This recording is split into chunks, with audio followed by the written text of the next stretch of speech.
Dear Papa Dudut, magandang araw po sa lahat ng mga nakikinig sa Barangay Love Stories. Radio station of choice ko po ang Barangay LS 97.1. Sa totoo lang ay passive listener lamang ako. Ayoko maki-interact sa mga topic na binabato ng mga papa at mama ng Barangay LS. Masaya na akong nakikinig, nakikitawa at ini-enjoy ang mga kantang pinatutugtog nila. Kaso lately ay naramdaman ko na kailangan kong sumulat sa BLS kasi meron akong nadiskubre. Ako nga pala si Alvin, 35 anyos. Gusto ko lang ibahagi sa inyo ang pagiging conscious ko sa itsura. Ang pagiging banidoso ko, ang insecurity ko. Dito iikot ang kwento nitong sulat ko. Malaki na kasi ang naging epekto sa buhay ko at relasyon ko sa ibang tao dahil sa pagiging sobrang conscious ko sa itsura. Papadudot, malaking tao ako, brusko ang datingan sabi ng iba. 6 feet 2 inches ang height ko. Maganda rin ang pangangatawan ko pero nagpapahid ako ng makeup sa mukha para lamang matakpan ang mga hindi ko gusto sa itsura ko sa tuwing natatapat ako sa salamin. Alam kong bihira ang ganitong ganap sa isang lalaki at nakasanayan natin na kung lalaki ang gagamit ng makeup ay isa na agad siyang bakla. Uunahan ko na kayo, hindi po ako isang bakla. Sa katunayan ay may karelasyon ako, si Casey. Mas bata siya ng 5 taon sa akin. Mas lumala nga ang pagiging conscious ko sa itsura mula noong nakarelasyon ko na si Casey. Ang ganda kasi niya. Naalala ko noong mga unang date namin ay panayang tingin ko sa salamin dahil baka may mapansin siyang blackheads o marka ng pimples sa mukha ko. Pati pagiging oily ng mukha ko ay malaking issue sa akin. Laman ako lagi ng mga derma clinic para masiguradong makinis at walang mananatiling imperfections sa mukha ko. Ayokong may makitang mali sa itsura ko, Papa Dudut. Ako ang pinakamalaking kritiko sa sarili ko. Hindi talaga ako kontento sa itsura ko at lagi kong tinatapalan ng makeup o anumang serbisyo sa mga derma clinic ang mukha ko. Marami nang nakapansin noon sa akin, lalo na si Casey. Ayokong pinupuna ako sa ginagawa ko sa itsura ko, red flag yon sa akin. Nagagalit ako kasi mas lalo lamang akong nagagalit sa itsura ko sa tuwing may pumapansin. Noong minsan magkasama kami ni Casey, wala siyang preno sa pagpuna sa napapansin niyang ginagawa ko sa itsura ko. Sa una, Papa Dudut, ay nagpigil naman ako. Kaya lang ay may hangganan ng pasensya ko sa mga taong walang ibang ginawa kundi ang pansinin ang pag-make up ko.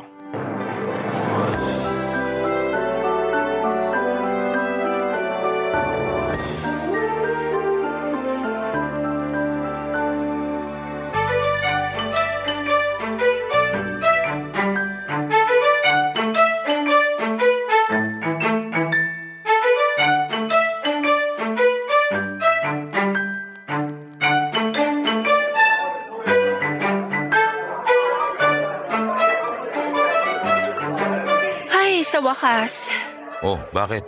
natapos ka rin gumamit ng CR. Inip na yung mga nakapila. Kulang na lang magdabog sila. Bakit ba ang tagal mo sa loob ng CR?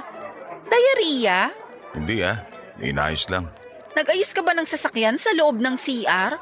Laptop? Ano? Ang tagal-tagal eh. Nag-ayos lang ng muka. Gets. Kaya pala. Kaya pala ano? Para ka magpapapictorial. Ganyan ba talaga dapat kakapal? Kakapalang alin? Yung pulbo mo sa mukha. Hindi to pulbo. Foundation to. Kababae mong tao, hindi mo alam kung anong pinagkaiba ng pulbo at foundation. Aba, anong malay ko dyan? Kahit naman babae ako, hindi naman ako gumagamit ng makeup. Eh di ikaw na may makinis at perfect na itsura. Hindi naman. Hassle lang kasi mag-layer ng makeup sa mukha. Lalo kapag sobrang init. Pasa ko dyan. Ako kahit nasa beach, hindi pwedeng walang foundation. May kamahalan nga ang gamit kong foundation sa beach kasi may halo ng sunscreen. para protektado pa rin ang balat ko. Kahit sa beach, nagme-makeup ka? Bakit naman hindi? Mahuhulas din naman kasi ang makeup kapag nababad na sa dagat. Saka mainit doon. Parang hindi maganda sa balat na matapalan ng makeup sa ganong lugar at panahon. Kanya-kanyang trip lang kasi yan. Lipstick ba yung gamit mo o lip gloss? Alam mo, ang dami mong tanong ha? Curious lang. Ganda kasi ng pagkapula. Oh, parang natural lang, di ba? So lipstick nga. Lipstick na low-key. Wow, may lipstick na palang low-key ngayon. Try mo na rin kasi gumamit ng makeup para maintindihan mo kung bakit ko to nakahiligan. Yun nga eh. Gusto ko talagang maintindihan kung bakit ang hilig mo mag-makeup. Hindi ako sanay na makakilala ng lalaki na babad sa kolorete ang mukha. Ikaw pa lang talaga. Wala namang masama. Hindi naman krimen kung magme-makeup ang isang lalaki. Alvin, hindi pantay ang blush on mo. Mas makapal yung sa kaliwa kaysa sa kanan. Pasadya yan. Mas mataba kasing tingnan yung kanang pisngi ko. Kaya kailangan kong habulin sa blush on at konting contour. Contour? Yung pandaya para mamukhang chiseled at payat ang muka. Grabe ka. Mas marami pa akong alam tungkol sa makeup kaysa sa'yo. Babae ka ba talaga? Nakakapagtaka nga. Parang minamata mo ang paggamit ko ng makeup ah. Eh kasi naman, pinagtitinginan tayo lagi ng mga tao. May nagsasabi, nakala mo kasali ka sa sagala. Ano bang pakialam ko sa kanila?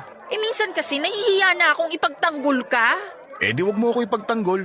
Di naman kita pinipilit. Uy, bakit galit ka? Sinasabi ko lang naman sa yung totoo. Minsan kasi iba yung nagsasabi ng totoo sa nakikialam na sa sitwasyon. Hindi ko na napigilan ang sarili kong sagutin noon ng ganon si Casey Papadudut. Hindi naman ako direktang galit sa kanya, Papadudut. Nagalit lang ako dahil hinayaan niyang pumasok sa kanya ang mga sinabi ng ibang tao tungkol sa itsura ko. Oo, at makapal akong mag-makeup. Oo, at lalaki akong mahilig sa makeup.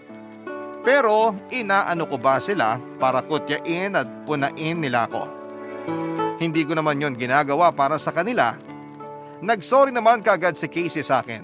Hindi ko pa rin magawang i-let go ang galit ko. Kaya sinabi ko sa kanya na huwag muna kaming mag-uusap habang nagkakape kami sa isang coffee shop. Gusto ko lang magpakalma noon. Ayoko namang iwan siya dahil gusto ko pa rin siyang makasama. Nabalot kami ng katahimikang dalawa at mismong si Casey ay hindi na komportable sa nangyayaring yon sa amin. Kaya naman nagmadaling lumabas si Casey ng coffee shop. Hindi ko naman siya pinigilan. Ma-pride pa kasi ako noon. Nagulat na lamang ako pagkalipas ng mahigit 30 minuto ay bumalik siya. Inabot niya sa akin ang isang foundation na madalas na nakikita sa mga drugstore. Mumurahin at hindi ko pa shade yon. Yun daw ang paraan niya para mag-sorry sa akin at na-touch naman ako dahil kahit alam kong hindi ko magagamit ang foundation na binili niya ay tinanggap ko pa rin dahil sa effort niya. Wala talagang alam sa mga make-up si Casey. Ang cute niya noong proud pa siyang pinagmalaki na yon ang pinakamahal at pinakamagandang foundation na nakita niya sa drugstore na yon. Nagkaayos din kami pagkatapos. Doon ko napatunayan na tamang siya ang minahal ko dahil suportado niya ang pagmi-makeup ko. Papadudut.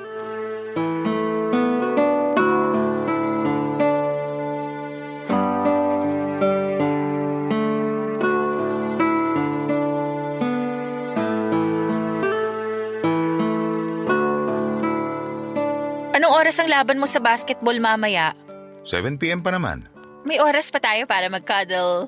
Hindi mo ko pwedeng pagurin ha. Bukas na lang. Cuddle lang naman. Ano bang iniisip mong gagawin natin? Alam ko na kasi ang mangyayari pag nasa kalagitnaan ng cuddle. Magme-merienda and chill. Ako, kilala na kita. Teka, magre-retouch lang ako. Okay pa naman ang makeup mo ah. Huwag mo nang dagdagan. Nahulas kasi kanina nung kinuha ko yung parcel sa gate. Ang tagal nung rider na picturean yung parcel ko. Ang init. Hindi naman pansin na nahulas. Ayos pa nga parang hindi nagalaw. Ano bang hindi nagalaw? Sumiksik na kaya yung foundation ko sa gilid ng ilong ko. Ay oo nga. Nahulas nga yung sa ilong mo. Nakikita na tuloy yung blackheads. Ha? May blackheads ulit ako? Nagpa-facial ka naman kahapon, di ba? Yun nga eh. Bakit lumitaw ulit? Siguro dala ng pressure sa laro mo sa basketball mamaya. Baka nga. Sige na, tapalan mo na ng makeup. Baka yan pa ang makasira sa laro mo mamaya. Ikaw pa naman yung star player ninyo. Buti nakita mo kaagad. Ay, kakasya pa kaya tong foundation ko hanggang Game 7? Tipirin mo na. O kaya pwede tayong dumaan ngayon kung saan mo binibili ang foundation mo. Malayo kasi yun. Magkakadel pa naman tayo ngayon. Reschedule mo na lang yung cuddle natin. Mas importante ang foundation mo. Baka mawala ka sa focus niyan. Lalo kapag mapapadikit sa iyo yung mga kalaban mo. Gusto ko tong pagiging supportive mo sa pagme-makeup ko, ha? Thank you. Natuto na ako nung nagtampo ka sa akin dahil binash ko yung pagme-makeup mo. Okay na yun. Gusto ko nga sabihin mo sa akin kapag nahuhulas na ang makeup ko o kapag may lumilitaw na blackhead sa ilong ko. Pero Alvin, Ano yun? lagi ka ba talagang nagme-makeup pag may laro ka ng basketball? Oo naman. Hindi pwedeng hindi. Kumusta naman yung mga katimo sa pagme-makeup mo? O kaya yung mga kalaban nyo? Siyempre, nanunukso yung mga nakakalaban namin. Pero paraan lang naman nila yun para mawala ako sa focus. Nung tumagal, wala na akong pakialam. Hindi ba talaga nakaka-apekto yung makeup mo sa kanila? Nakaka-apekto. Pero maganda nga yun kasi hindi sila dumidikit sa akin. Paano ba naman? Kumakapit yung lipstick at foundation ko sa jersey nila. Yun ang ayaw nila mangyari. Mapapahamak sila sa mga girlfriend nila. Hindi ba awkward tignan ng makeup mo kapag nahulas dahil sa matinding pawis? Kasi syempre galaw ka ng galaw. Mainit din sa court. Iba kasi ang ginagamit kong makeup tuwing lalaro sa basketball. Waterproof lahat. Kaya hindi kagad nahuhulas kahit matindi na ang bakbakan. Ah, ang galing. Waterproof. Parang hindi ka naman bilib talaga sa waterproof na makeup ko. Siguro naninibago lang talaga ako sa hilig mo sa makeup. Hayaan mo na, masasanay din ako. 5 buwan pa lang naman ang relasyon natin.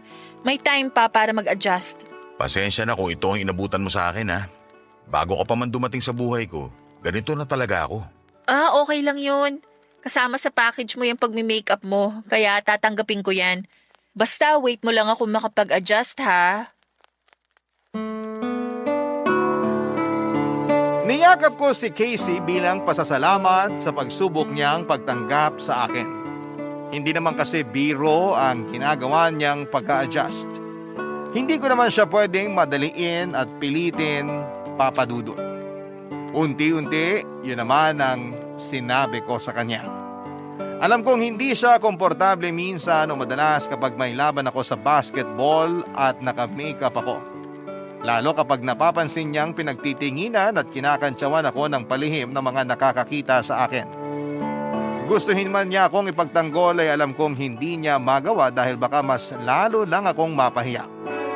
Na-appreciate ko naman yon, Papa Dudut, sa kanya. Kung pwede ko lang sanang ikwento sa kanya ang lahat.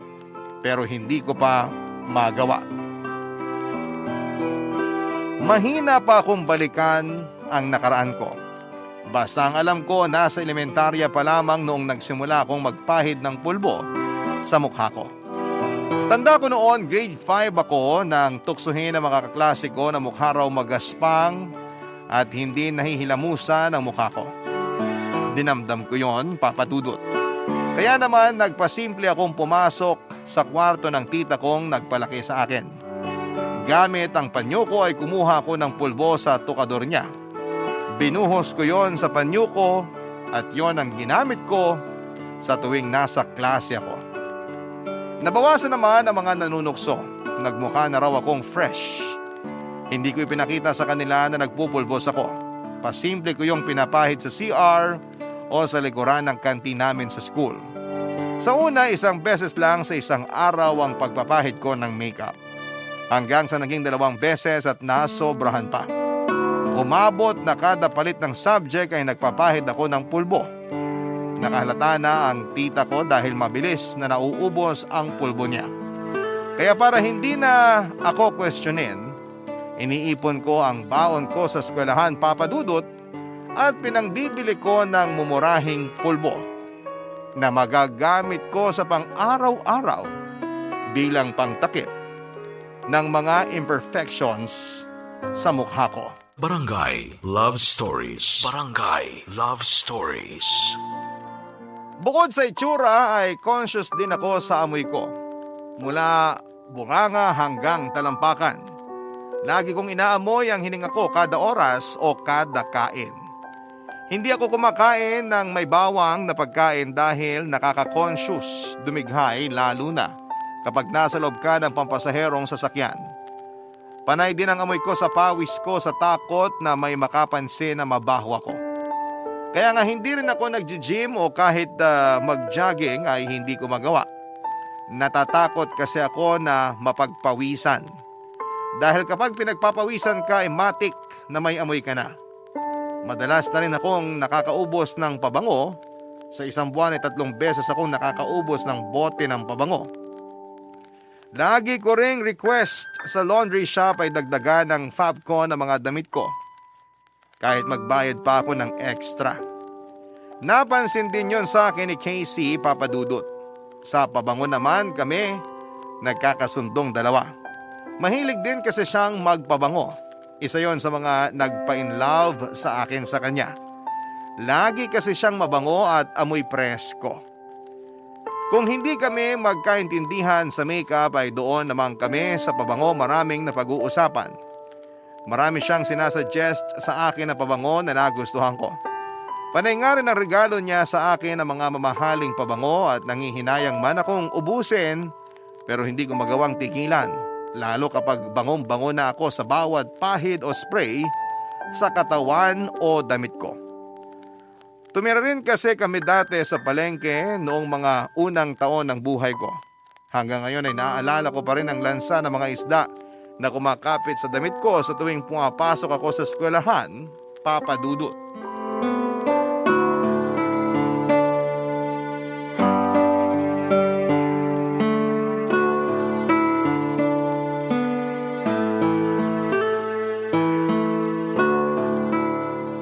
Samahan mo kung bumili ng makeup sa Sabado ha. Pati na rin pala pabango. Isabay na natin sa panonood natin ng sine. Kabibili mo lang last week ng makeup, 'di ba? Hindi ko kasi gusto yung shade habang tumatagal sa mukha ko. Nagkukulay gray. Ewan ko ba? Acidic siguro ako. Ganon daw kasi yun. Sayang naman yun. Mahal pa naman ang bili mo ron. Hayaan mo na. Idodonate ko na lang sa punerarya. Ganon kasi ang ginagawa ko kapag hindi ko trip yung nabili kong makeup. May plus points ako sa langit dahil sa mga donation ko makeup sa mga patay. Maganda yan. Para hindi puro expired na makeup yung pinapagamit sa mga patay. Kawawa naman sila. Tatawid na nga lang sa kabilang buhay, expired pa yung makeup. Natawa ako ron ha. Saka bakit ka bibili ulit ng pabango? Naubos na ba yung regalo ko sa'yo nung monthsary natin? Hindi pa naman. Kaya lang ang bilis kasing kumupas ng amoy. Na-immune ka lang siguro sa amoy. Kasi naaamoy ko pa naman sa'yo kapag magkasama tayo. Magpalit ka na lang siguro ng ilong. Sige, palit tayo. Para yung ilong mo na ang kumakalat kapag umingiti na malapad. Che! Ay, matanong ko pala. Huwag ka sanang magagalit ha. Alam mo naman palagi akong galit. Paano ba yan? Hindi. Gusto lang kasi kitang mas makilala pa ng mabuti. May itatanong lang sana ako tungkol sa past mo. Ay nako, magtatanong ka ba tungkol sa mga ex ko? Alam ko na to. Patibong to eh. Pag-aawain nga talaga natin to. Hindi tungkol sa mga ex mo. Tungkol sana sa kabataan mo. Anong meron sa kabataan ko? Ikaw magsabi sa akin. Bakit bigla ka naman na-curious doon? Naisip ko lang kasi. Baka sa kabataan mo nagmula yung pagiging conscious mo sa itsura at amoy. Oo, dun nga. Kasi nung grade 5 ako, binuli ako ng mga kaklase ko. Mukha raw akong hindi nag-iilamos. At para raw ang gaspang ng mukha ko. Nasaktan ako nun. Nagsumbong ka ba sa teacher mo o sa tita mo? Hindi ako nagsumbong. Mas lalo lang ako ibubuli pag ganon. Kaya kumukuha na lang ako ng pulbo at lip gloss sa tita ko. Tapos yun ang pinapahid ko sa mukha ko para magmukha akong fresh at makinis. Hanggang sa tumagal, na-discover ko yung compact face powder at foundation, pati lipstick. Yung contour at blush on? Na-discover ko na lang yan nung nagtatrabaho na ako. Ang taba at ang laki kasi ng mukha ko nun. Tapos pinuna ako ng katrabaho ko. Na-conscious ako. Kaya nag-check ako sa internet kung anong makeup ang nakakapayat ng mukha. Lumabas yung mga tutorial sa pagkukontour. Nag-work naman. Yung blush on gusto ko lang gumamit nun kasi ang lakas makamistiso ng itsura. Pangarap ko kasi magmukhang may lahi.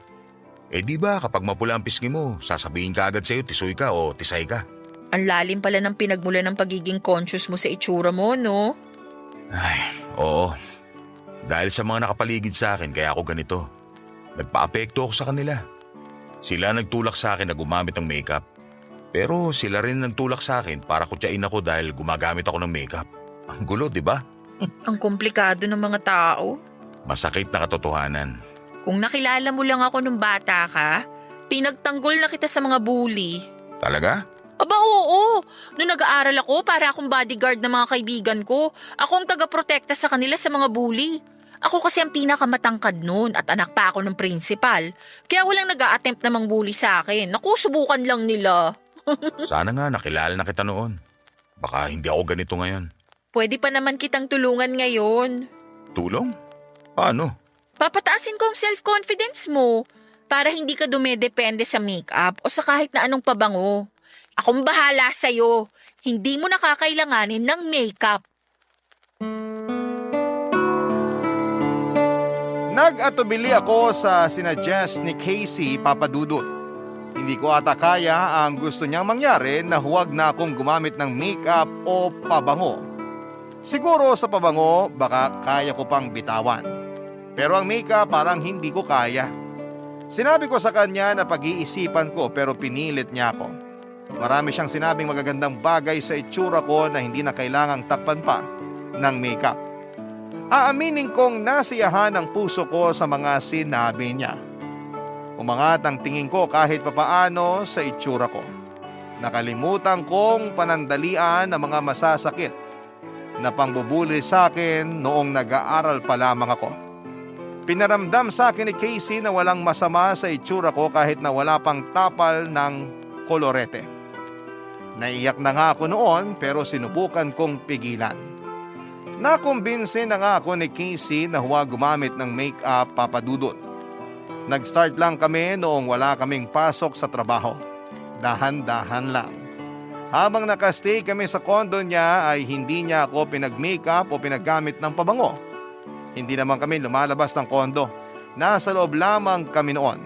Kapag nasanay na raw ako sa itsura kong walang makeup ay saka na kami lalabas.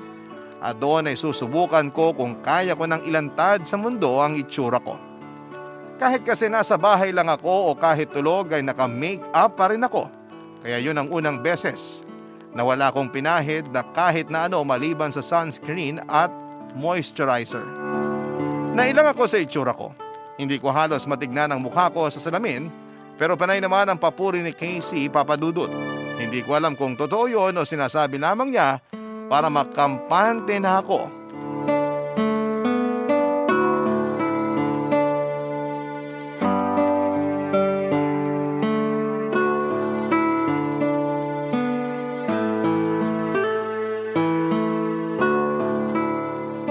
Naiilang ako sa eye bags ko pag walang concealer. Ang itim pala, parang pasa. Ang ganda nga eh. Parang ang lalim, parang mata ng mga kano. Sinasabi mo lang yan. Totoo nga. Alam mo, attracted ako sa mga malalalim ang mga mata. Kahit yung may eye bags, parang ibang dating nun sa akin. Ang ganda ng mata mo. Hindi mo na kailangan takpan ng kahit na ano. Lumitaw na rin ang mga ugat ko sa mukha. Nakaka-conscious naman to. Hindi ko nga napansin na may ugat ka pala sa mukha kung hindi mo sinabi sa akin eh. Manipis kasi ang balat ko. O baka naging manipis lang dahil sa kapapahid ko ng makeup. Sakto lang ang balat mo. Mas manipis nga tong balat ko. Parang nakikita ko na yung buto. Oh. Kapag naka-side view ba ako, nakikita mo blackhead sa gilid ng ilong ko? Hindi kasi natanggal ng maayos nung nagpa-facial ako. Huwag ka na mag-side view. Talikod ka na lang para hindi halata. Sabi ko na eh. Mali talaga na hindi maglagay ng makeup sa mukha.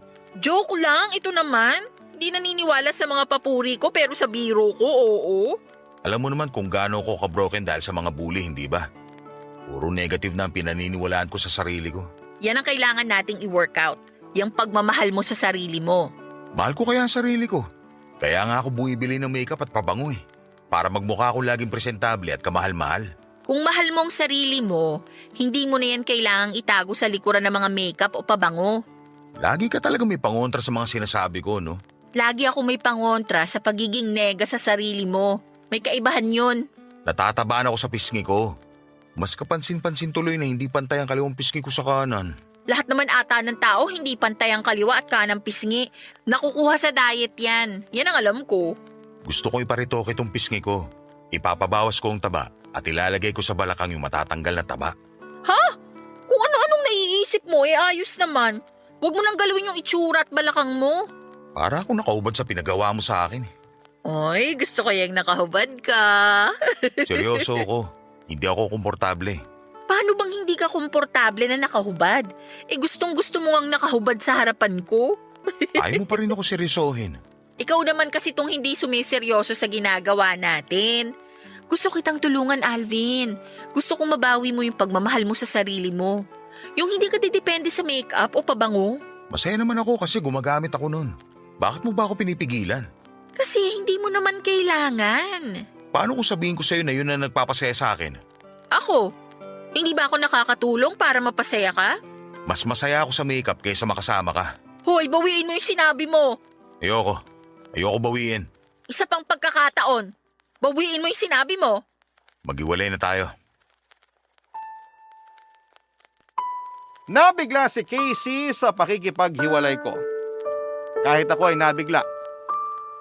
Hindi ko naman kayang iwan si Casey dahil mahal na mahal ko siya.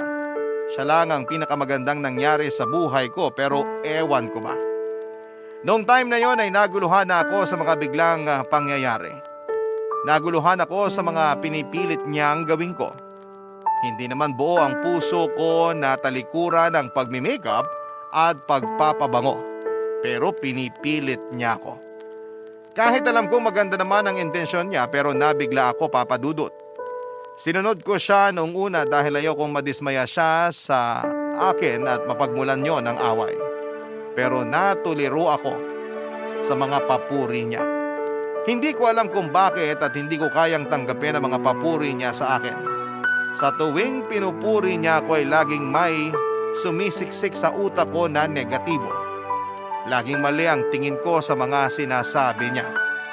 Nakipagtalo siya sa akin at pinamukha niya sa akin na ginawa lang niya ang dapat para maibalik ko ang tiwala sa sarili ko na tinanggal ng ibang tao. Ayoko na siyang pakinggan. Naging firm na ako sa desisyon kong hiwalayan siya. Kahit na mahal ko siya. Kinausapan niya ako at pinilit na ayusin namin yon, pero nagayos na ako ng gamit ko at naghanda na ako para umalis sa kondo niya. Bago ko umalis ay nagpahid na akong muli ng makeup. Kinapalang ko lalo para gumanti kay Casey. Binuhos ko na rin ang pabango sa katawan ko hanggang sa dalang bag ko. Ganon ako nainis kay Casey. Pagkalabas ko ng kondo ay nagmadali akong pumara ng taxi, Papa Dudut. Bago ko makasakay ay napansin ko ang mga mapanghusgang tingin sa akin ng mga tao. Alam kong ang make-up sa mukha ko ang hinuhusgahan nila. Parang gusto ko tuloy magpasaklolo kay Casey. Akmang babalik na sana ako sa kondo niya nang biglang may humintong taxi. Sumakay ako doon at buong biyahe ay wala akong ibang naramdaman kundi ang mapanghusgang tingin ng driver sa akin. Barangay Love Stories. Barangay Love Stories. Ilang araw lang ang lumipas, tinawagan ako ni Casey para makipagkita sa kanya. Tinanggihan ko siya, magulo pa ang isipan ko noon at hindi pa ako handang harapin siya, Papa Dudut. Alam kong nami-miss ko na siya, mali na agad siyang hiwalayan pero dala ng bugso ng damdamin na humalo sa insecurity sa sarili ko kaya napilit ko ang sarili kong tapusin ang relasyon naming dalawa. Wala namang mali kay Casey. Hindi lang ako handa sa pagbabago na gusto niya. Masyado niya akong pinilit na biglain ko ang pagbabago sa sarili ko. Maganda naman ang intensyon niya. Pero hindi yon makita ng puso at ng utak ko.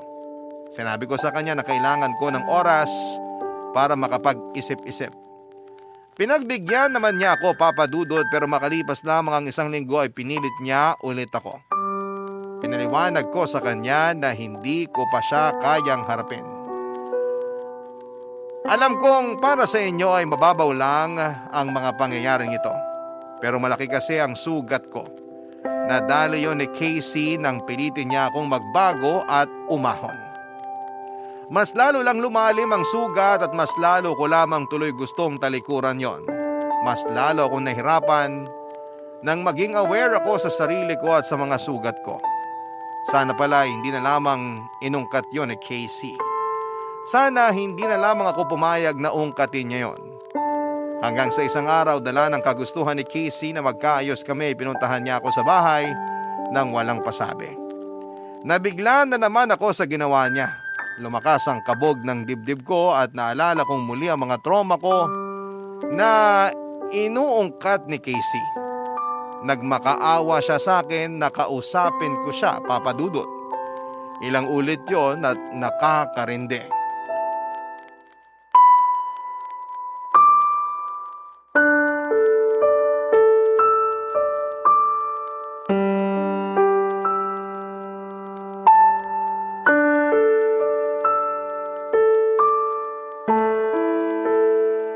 Di ba sinabi ko naman sa'yo na wag muna tayo mag-usap? Hindi ko na kasi kaya, Alvin. Ayoko magkalabuan tayo. Pag-usapan natin to. Wag muna ngayon. Ilang ulit ko bang kailangan sabihin sa'yo to? Ilang ulit din ba ako makikiusap sa'yo na huwag naman basta-basta ang desisyon mong itapon na lang ang relasyon natin? Hindi ko naman itinapon ang relasyon natin. Ginilid ko lang. Kasi hindi ko kayang harapin ang sabay-sabay ang lahat ng gusto mong gawin ko sa sarili ko. Gusto ko lang namang makatulong. Pero nakasama ka sa ginawa mong tulong. Kaya nga nagsusorry ako. Mali na pinilit kita sa pagbabago lalo't alam ko na hindi ka pa handa. Pwede namang wag mo nang ituloy yung napag-usapan natin. Ituloy mo na lang ulit yung paggamit ng makeup at pabango. Susuportahan kita. Sinasabi mo lang yan. Tapos sa susunod, kapag napapansin mong napapakapal na naman ang makeup ko, mag-iisip ka na naman ng pagmamanipula para tigilan ko ng pagme-makeup. Ganun naman lagi. Akala mo ba hindi ko napapansin? Hindi ko na yun gagawin. Promise. Kausapin mo lang ako ng maayos para sa relasyon natin. Titigil na ako. Kailangan ko lang ng oras para sa sarili ko. Bakit ba hindi mo yun maibigay sa akin? Alvin, please. Umuwi ka na, Casey. Umuwi ka na. May kailangan pa akong asikasuhin sa trabaho. Aalis na ako.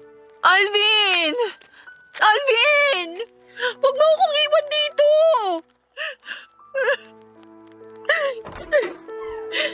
Casey? Tita, pasensya na po kung napasugod ako rito sa bahay niyo, ha? Gusto ko lang kasing makausap si Alvin. Pumasok ka na lang dito sa bahay. Halika. Pero si Alvin po umalis na. Magpakalma ka na lang muna rito sa bahay. Halika na. Hindi pwedeng makita sa labas na namumugto yung mga mata mo sa kaiiyak. Halika na. Sige po. Salamat po. Ay, kanina ko pa kayo naririnig na nagtatalo ni Alvin sa labas. Ano ba kasi ang nangyari? May di lang po kami na pagkasunduan. Kaya nakipaghiwalay siya sa akin. Ha? Siya pa talagang may ganang makipaghiwalay sa'yo? Kasalanan ko naman po. Ay, hindi ako naniniwala riyan. Si Alvin ang gusto kong sisihin. Huwag ka mag-alala. Kakampi mo ako. Hindi pa naman po ninyo alam ang totoong nangyari sa amin. Naku, hindi mo na kailangan magkwento. Alam kong si Alvin ang mali. Siya naman talaga lagi eh. Naku, hindi po. Tsaka ang lakas naman ng loob niya makipaghiwalay sa'yo. Sa ganda mong yan at sa itsura niyang yon. Naku lang talaga ha? Ano pong ibig niyong sabihin na itsura niya? Nakita mo naman siguro kapag wala siyang kolerete sa mukha, hindi ba? Naku, patawarin ng langit, pero napakahirap tingnan. Abay, noong una ngang ipinakilala ka niya sa akin, nagtaka ko kung bakit mo pinatulan yung pamangkin ko eh. Wala mo ba yung mga mata mo? Hindi naman po. May trauma ka ba sa mga gwapo? Wala naman po. Bakit pinili mo si Alvin? Tingnan mo nga't kahit na naka-makeup na, hindi pa rin maayos tingnan ng itsura. Ay, sabi ko nga sa kanya dati, kahit siguro magparitoke siya ng muka, hindi pa rin siya matutuwa kapag humarap na siya sa salamin. Mabait naman po si Alvin. Ay naku, Ining. Itsurang pinag-uusapan natin dito. Huwag mong ilihis. Tita, pwede na po ba akong umalis? Bakit naman nagmamadali ka? Pwede pa naman tayong magkwentuhan. Gusto mo ba? Ikwento ko sa'yo kung paano niya ako pinagnanakawan ng lip gloss at pulbo nung bata pa siya. Abay, akala niya siguro magmimilagro ang mga yan kapag ginamit sa mukha niya. Lumaki ako sa poder ng tiyahin ko. Isa siyang matandang dalaga. Sa ngayon ay 60 years old na siya. Malaki ang naging utang na loob ko sa tiyahin ko noong nang ibang bansa at hindi na bumalik ang nanay ko. Siya ang nag-aruga sa akin at nagpaaral. Hindi ko rin kasi nakilala ang tatay ko, kaya walang ibang mapag-iwanan sa akin kundi ang tiyahin ko. Matalas ang dila ng tita ko. Naranasan ko na ata sa kanya lahat ng mga masasakit na salita. Sabi niya yon ang magpapatibay sa akin sa pagtanda ko. Pinaniwalaan ko yon. Sa kanya ko unang nahalata na hindi pala ako gwapo. Hindi pala kaaya-aya ang itsura ko. At pinatunayan yon ng mga naging kamag-aral ko noong grade 5 ako. Mas lalong dinikdik din sa akin ang katotohanan na tagilid ang itsura ko noong nasa high school na ako. At mas lalong nanliit sa itsura ko dahil sa kaliwat kanang pangpupuna. Hindi lang ng mga kamag-aral ko kundi pati na rin ang mga teachers ko. Sa klase kapag may role play o di naman kaya ay may stage play sa buong eskwelahan, ako lagi ang naatasang maging kontrabida o drogista. Lahat ng negatibong karakter ay inako ko dahil yon daw ang bagay sa itsura ko. Ako rin ang madalas natampulan ng tukso at ginagawang biro sa klase. Hindi lang pala sa klase kundi pati na rin sa tuwing may okasyon sa bahay o sa probinsya namin. Tsahin ko lagi ang nangunguna para laitin ang itsura ko. Nakikitawa pa ako noon dahil nakikitang masaya naman sila at napapansin ko na yon ang paraan para mapansin nila ako. Ang hindi ko alam na malaki pala ang epekto noon sa pagtanda ko at sa mga desisyon ko para sa sarili ko. Naawa ko sa sarili ko at hindi ko deserve na mapaglaruan dahil lang sa itsura kong hindi nila tanggap. Papa Dudut.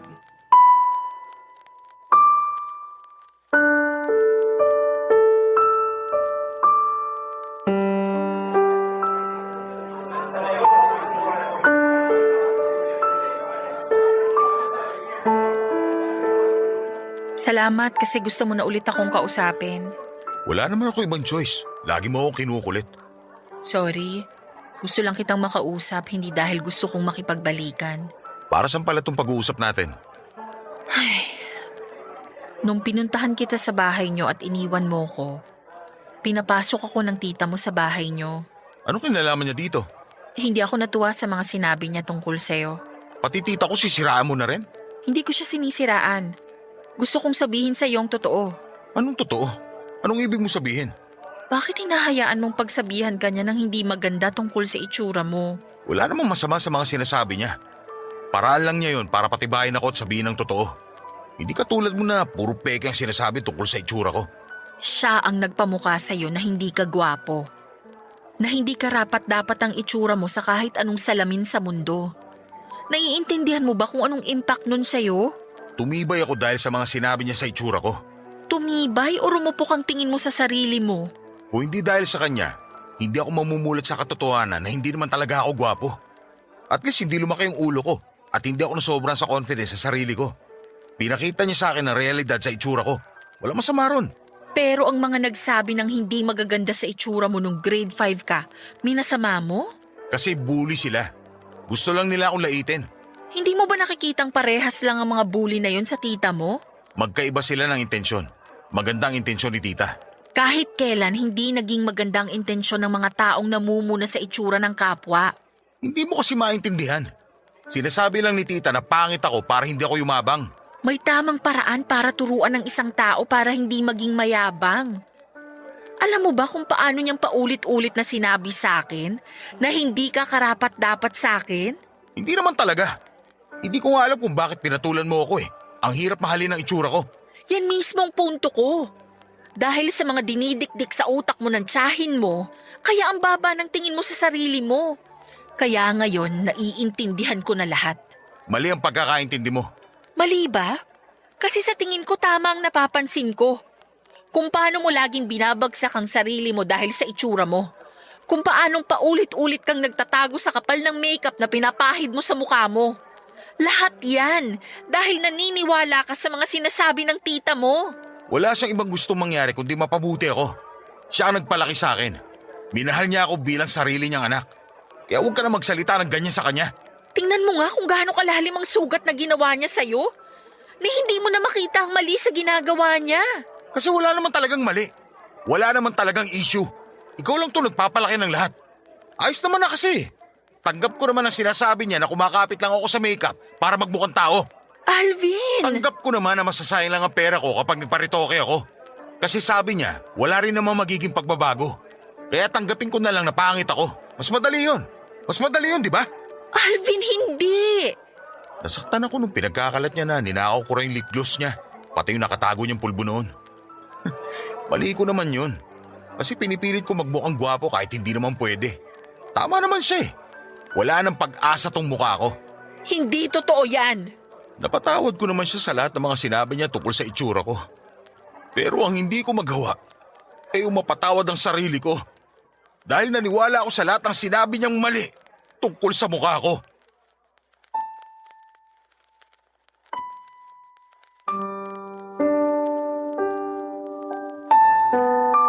Isa-isa kong binalikan lahat ng mga pangungutya ng tiyahin ko sa itsura at sa amoy ko.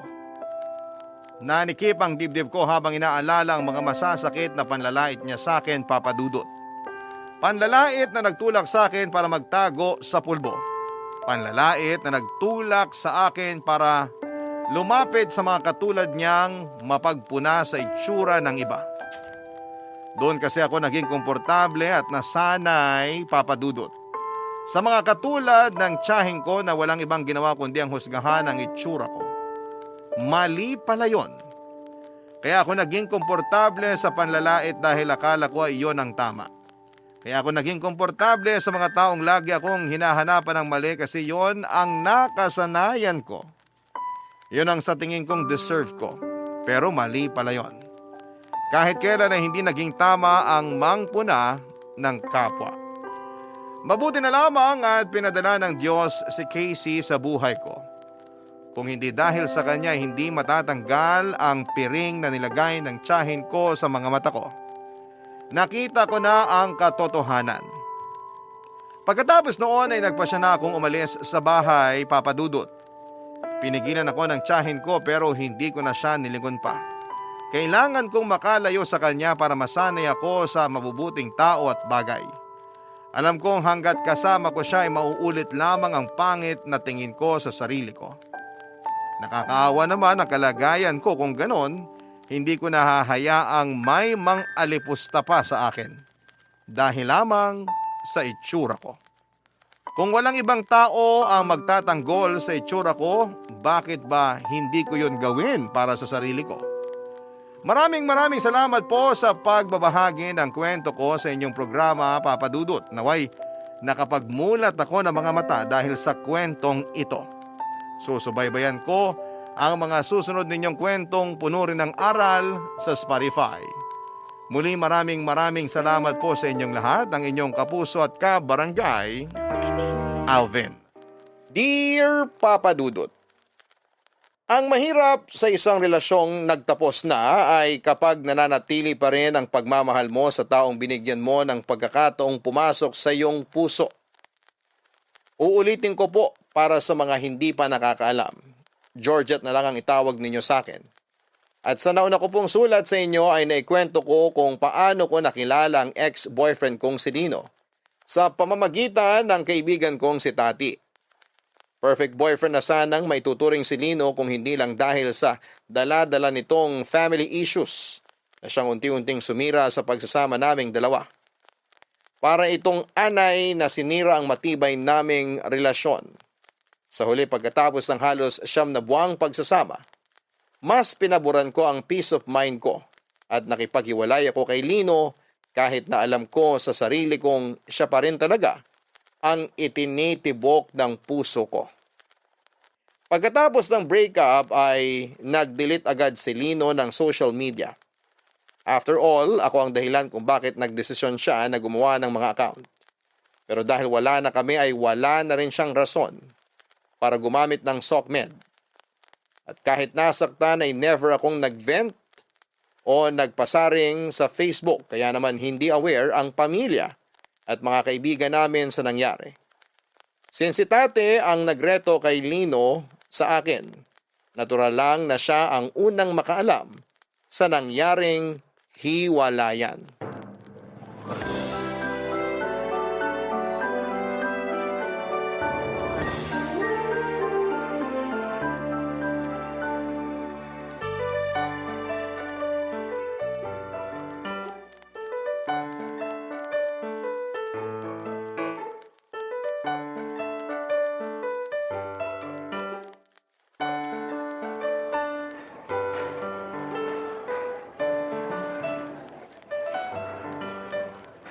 saan mo nakuha yung sandwich? Wala namang ganyan dito sa kantin ah.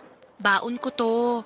Nanawa na ako sa mga pagkain dito sa kantin, kaya ako na mismong gumawa ng snack ko. Magandang idea yan ha. Mas tipid pa kasi ang mahal ng mga pagkain dito. Kung ako sa'yo, magsimula ka na ring magbaon ng sarili mong pagkain. Kaso wala naman akong time para dyan. Breakfast pa nga lang, hirap na ako i-prepare, baon pa kaya. Pero try kong gawin yan para makatipid din, no? Lalo na tag-iipon din kami ngayon ni Mark para sa kasal namin. May date na kayo? Ang plano namin, mga next year. Pero bago yun, syempre dapat magkaroon muna ng bridal shower, no? Siguro baka mga ilang buwan bago yung kasal. Bridal shower? At bakit ikaw ang nagde-decide niyan? Hindi ba traditionally yung maid of honor dapat ang nagpaplano niyan? Kasi supposedly, surprise yung shower para sa bride, di ba? Wala naman ako aasahan sa kapatid kong yun eh. Kaya ako na nagplano para sa sarili kong bridal shower. Isa pa, ako lang din naman ang gagastos nun. Sabi ko kasi sa'yo, ako na lang gawin mong maid of honor eh. Eh di sana hindi ka nagagastos, maso-surprise ka pa. Naipangako ko na kasi yun sa kapatid ko. Ako rin kasi ang maid of honor niya nung kinasal siya eh. Tsaka instead na bridal shower for the girls only ang mangyayari, magiging wedding shower yung event. Para lahat ng family and friends kasali. Pwede rin naman yan, lalo na kung nagtitipid kayo. Halo-halo din naman kasi ang mga friend namin. Mahirap paghiwalayin ng babae at lalaki. Alam mo namang one of the boys ako nung kabataan ko, di ba? Tsaka ayaw mo nun, magkakasama kayo ni Lino sa party? Tungkol pala dyan. Wala na kami ni Lino. Teka, wala na kayo? Oo, Kailan pa? nung nakaraang linggo pa. Bakit naman hindi mo sinabi sa akin kagad? Oh my gosh, okay ka lang ba? Okay lang naman ako. Mahirap yung ginawa kong desisyon pero wala na akong choice eh. Tuluyan ang nagbago si Lino. Nagpalamon siya sa problema niya, kaya ako na ang bumitaw. Nakakalungkot naman. Kala ko talaga tuluyan na siya nagbago eh. I mean, ibang-iba na siya ngayon eh. Hindi na siya katulad nung college pa lang kami. Kahit kasi gaano pa kaganda yung ugali ni Lino, nasasapawan yun ng mga problema niya sa pamilya eh. Hindi niya kayang kontrolin yung nararamdaman niya. Normal na Lino siya kapag walang alak. Yun yung Lino na minahal ko. Pero kapag nakainom na, nag-iiba na siya. Lumalabas na yung mga nakatagong emosyon niya. Nakakagawa na siya ng mga bagay na hindi ko inaasahan na kaya pala niyang gawin. I'm sorry ha. Ako may kasalanan nito eh. Dapat pala hindi ko na lang siya pinakilala sa'yo. Wala kang kasalanan. Hindi mo naman alam kung ano pinagdadaanan ng mga tao sa paligid mo. Masaya naman ako na nakilala ko si Lino. Kahit papano, na-enjoy ko yung company niya. Sana nga lang, ma-resolve niya na yung problema niya sa papa niya. Kapag ba naayos na niya yung issue niya sa papa niya, may chance pa ba na magkabalikan kayo? Hindi ko alam. Kung ako yung tatanungin, gusto ko sana. Pero sa ginawa ko, yung iniwan ko siya sa kalagitnaan ng laban niya, kung kailan lugmok siya, sa tingin ko hindi na kami magkakabalikan ulit. Tinalikuran ko siya eh. May intindihan naman niya siguro yun. Ako, naintindihan kita kung bakit mo yun nagawa kasi paulit-ulit na nangyayari sa'yo yung mga ganong bagay eh. Wala ka nang ibang natanggap mula sa mga naging boyfriend mo kundi sakit ng ulo. Nakakapagod din kasi minsan. Pero kumusta ang estado niyong dalawa? In good terms ba kayo o hindi na talaga kayo nag-uusap? Maayos naman yung naging hiwalayan namin. Nasabi ko sa kanya yung rason kung bakit ko yun nagawa. Sana, okay kami kahit magkaibigan lang muna. Sana nga okay pa rin kayo. Kasi invited din siya sa wedding shower namin eh. Huwag kang mag-alala. Sa tingin ko pareho naman kami nga attend kahit ganun yung nangyari sa amin. Sana nga hindi maging awkward kapag nagkita ulit kayo. Apat na buwan ang lumipas bago naganap ang wedding shower ni Tati at ng kanyang mapapangasawa. Noong mga panahong yon ay nagdadalawang isip ako kung pupunta ba ako o hindi. Hindi ko kasi alam kung kaya ko bang harapin si Lino noon dahil tiyak na magkikita kami sa okasyong yon. Simula noong naghiwalay kaming dalawa, ay wala na kaming balita pa sa isa't isa. Wala na rin kasi akong contact noon sa mga kaibigan niya. Isa pa ay nahihiya akong mag-reach out dahil parang nawala na ako ng karapatan sa kanya simula nung iniwan ko si Lino. Sa huli, nag-decide akong pumunta pa rin sa wedding shower ni Tati dahil alam kong magtatampo sa akin ang kaibigan kong yon kapag hindi ako umattend, lalo na't isa pa man din ako sa mga bridesmaid niya. Maaga ako nagpunta sa lugar na pagdadausan ng wedding shower dahil tumulong akong maglagay ng mga panamuti sa venue. Sobrang on edge ako ng gabing yon dahil alam kong anumang oras ay maaaring dumating si Lino at ayokong mabigla sa muling pagkikita naming dalawa. Lumipas nga ang ilang oras, nasa kalagitnaan na kami ng selebrasyon. Nang dumating si Lino, ibang-iba na ang itsura niya. Balbasarado na siya at may kahabaan na ang buhok nito. Ang dating baby face niyang mukha ay rugged ng tingnan nung araw na yon. Nagulat ako sa malaking pagbabago sa itsura nito pero mas nagulat ako sa naramdaman ko nang muli ko siyang nakita. Nandun pa rin ang pagtingin ko sa kanya, nagpalitan lang kami ni Lino ng ngiti noong nagtagpo ang mga tingin namin. Pareho naming tinapos ang okasyon bago namin kinausap ang isa't isa. Tati, mauna na ako ha. Uwi ka na ba? Oh, okay, sige. Uy, salamat sa pag-attend ha. May masasakyan ka ba pa uwi? Magbubuk na lang ako. Okay, mag-iingat ka sa pag-uwi ha. Message mo ako kapag nakauwi ka na ha. Sige, enjoy kayo ha. Congratulations ulit. Uy, salamat. Salamat talaga. Pasok na ako sa loob ha. Georgette, uwi ka na ba? Ah, oo. Medyo late na rin kasi. May sasakyan ka ba pa uwi? Ihatid na kita. Naku, wag na. Salamat na lang. May dadaanan pa kasi ako. Okay, sige. Kumusta ka na? Heto, katulad pa rin ng dati. Stress sa dami ng workload at deadlines. Mas gumaan siguro yung buhay mo nung naghiwalay tayo, no? Sakto lang naman. Eh ikaw, kumusta ka na, Lino? Ang laki na ng pinagbago mo ah. Kung tinatanong mo kung maayos ba ang buhay ko ngayon, katulad pa rin actually ng dati. Magulo pero nakakaraos pa rin naman araw-araw. Eh yung sa inyo ng papa mo, Wala pa rin nagbago. Kung ano ako para sa kanya, ganun pa rin ako hanggang ngayon. Parang hangin. Mabuti nga ang hangin, nararamdaman eh. Ako, wala. Wala ng pag-asa. I'm so sorry. Hindi mo kailangan mag-sorry. Wala ka namang kinalaman sa problema ng pamilya namin. Iniwan kita kung kailan kailangan mo ng masasandalan. Sorry kung tinalikuran kita, Lino. Naiintindihan ko naman yung ginawa mo. Hindi mo kailangan humingi ng tawad. Wala kang kasalanan. Karapatan mo yun. Ang totoo niyan, nakahinga ako nung naghiwalay tayo. Nakahinga? Sa paanong paraan? Nakahinga ako kasi alam kong hindi ka na mahihirapan dahil sa akin. Nakahinga ako kasi hindi ka na madadamay pa sa gulo ng pamilya namin.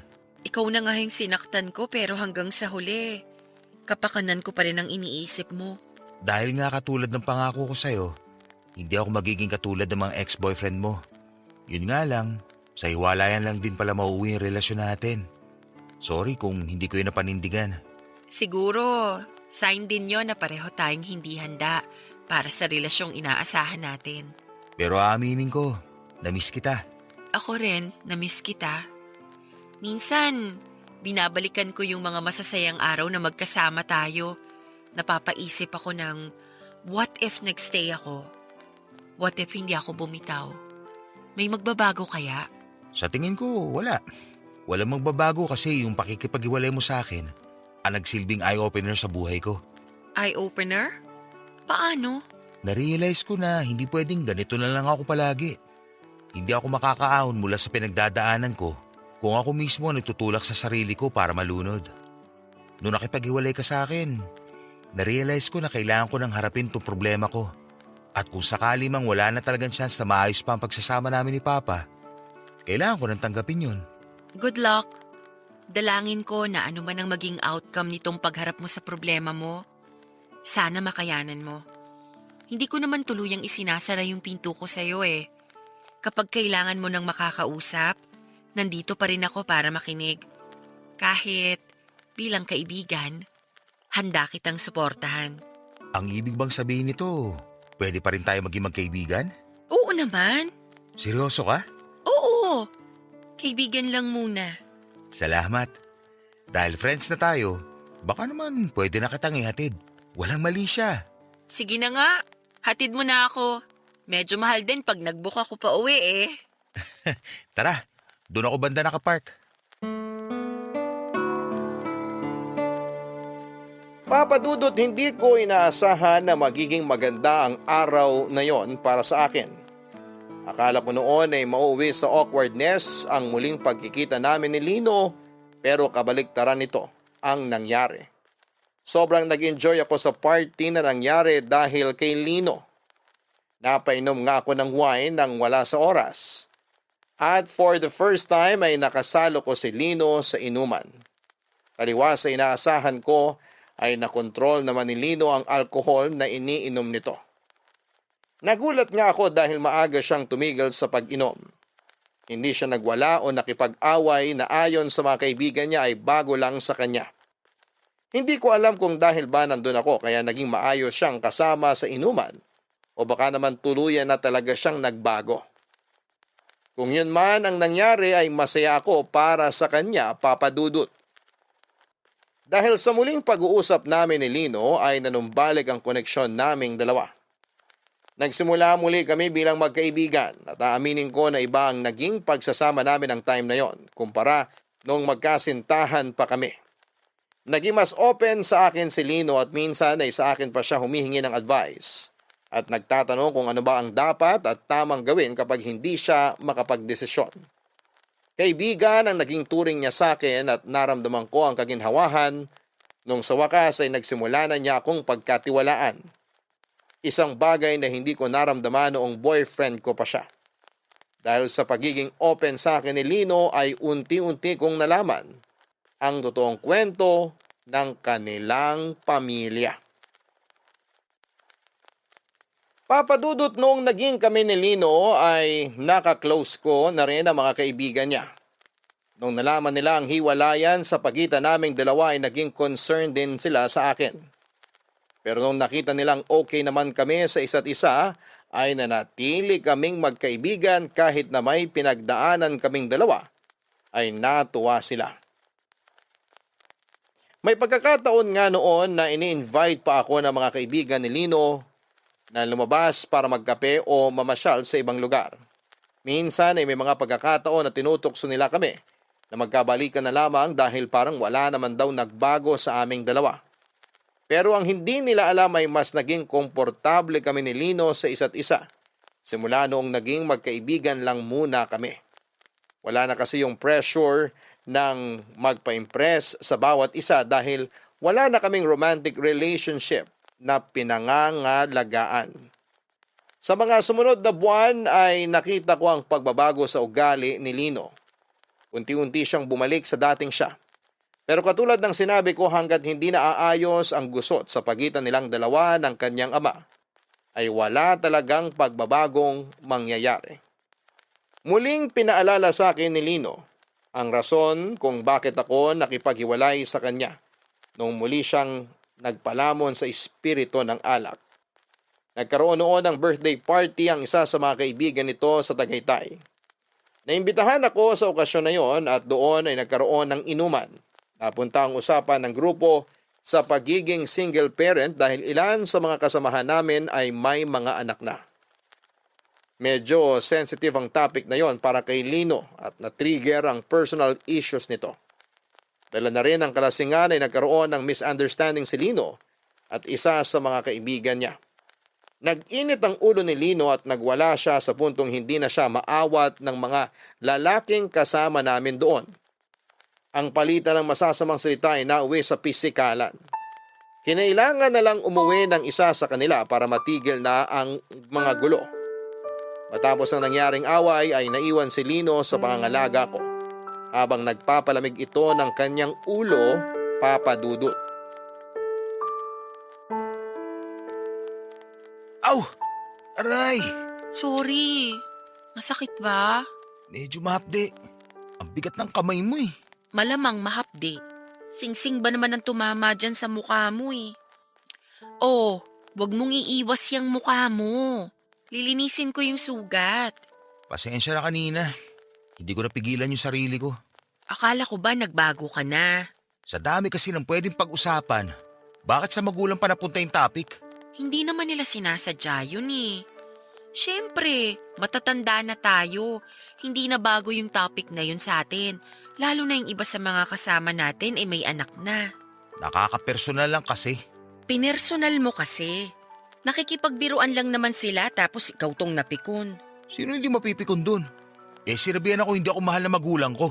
Expression kasi yun. Masyado mo naman kasing sineryoso. Kung sa bagay, wala ka kasing social media, kaya hindi mo alam kung ano yung mga trending na mga joke ngayon. Kahit na biro yun o expression online, hindi pa rin yun maganda. Masyado silang insensitive. Gets naman kita, pero hindi violence ang solusyon sa mga ganong bagay. Kaya nga ako humihingi ng tawad sa'yo. Huwag ka sa akin humingi ng tawad. Doon ka mag-sorry sa taong nakasuntukan mo, pati na rin sa may birthday ngayon. Oo na. Georgette, Oh, alam mo bang papasboy ako noon? talaga?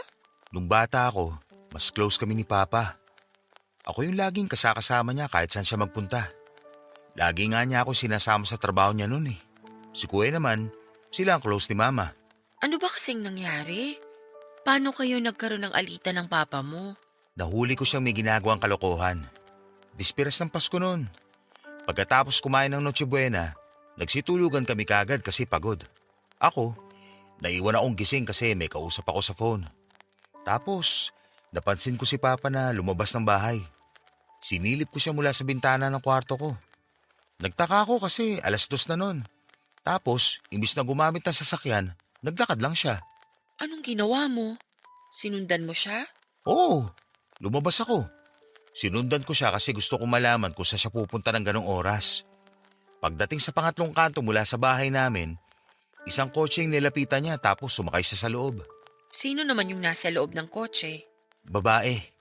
Tinted yung mga salamin ng sasakyan, pero nung binuksan ni Papa yung pinto, bumukas din yung ilaw sa loob. Nakita ko na babae yung nagmamaneho. Hindi ko na alam kung anong ginawa nila sa loob. Kasi pag-asara ni Papa ng pinto, namatay din kagad yung ilaw. Babae niya ba yun? Yun din ang naisip ko eh. Pero hindi ko na sila inantay kasi baka mahuli ako. Bumalik ako sa kwarto saka hinintay si Papa na bumalik. 30 minutes din siyang nawala. Kung ano man ang ginawa nila sa kotse, hindi ko na alam. Tinanong mo ba siya kung sino yung babae? Hindi na. Kasi nasagot kagad yun nung umaga. Nung araw ng December 25, lalabas sana kami buong pamilya. May nakaset na dinner para sa amin sa labas na nireserve ni Mama. Kaso, hindi sumama si Papa dahil masama raw ang pakiramdam niya. Tumuloy kaming 3. Matapos kumain, mas nauna ako umuwi kasi gusto raw mag-shopping ni Mama. Sinamahan siya ni Kuya tapos ako naman, dumiretso na sa bahay na may dalang takeout para kay Papa. Pag uwi ko, alam mo kung anong nadatnan ko? Ano? Si Papa at yung babae na nakita ko sa kotse, magkasama sila sa bahay. Sa mismong kwarto nila ni Mama. Oh my gosh! Dinala niya yung babae sa bahay niyo? Hindi ko nga alam kung bakit niya naisip na gawin yun eh. Siguro dahil lang napag-usapan, mga 9:00 ng gabi pa kami makakauwi. Pero dahil mas maaga ako nakauwi, hindi niya inaasahan na mahuhuli ko sila. Anong ginawa mo? Sinumbong ko siya. Alam ko may chance na masira ang pagsasama nila Mama at Papa sa ginawa ko. Pero nagsumbong pa rin ako. Kasi sobrang dismayado ako noon sa Papa ko. Mula nung araw na yon hanggang matapos yung buwan, bago magpalit ng taon, parang naging giyera na sa loob ng bahay. Lahat nag-aaway na. As in lahat kami na literal. January 1st, nakita na lang namin si Mama na walang buhay. Nag-suicide siya. 16 years old lang noon si Lino noong nangyari ang trahedyang yon sa pamilya nila. Simula noon ay hindi na raw bumalik sa dati ang pakikitungo sa kanya ng kanyang ama. Sinisisi siya ng tatay niya sa pagkamatay ng kanilang ilaw ng tahanan. Maging ang kuya niya ay nagkaroon din ng galit noon sa kanya. Nilayuan si Lino ng kanyang tatay at pinarusahan niya ito sa pamamagitan ng pag-iitsapwera sa kanya sa sarili niyang pamilya. Bilang isang binatang nawala ng ina, ay mahirap para kay Lino na maging ang kanyang ama ay itanakwil siya. Kaya naman naiintindihan ko na siya kung bakit sa ganong direksyon napunta ang buhay niya.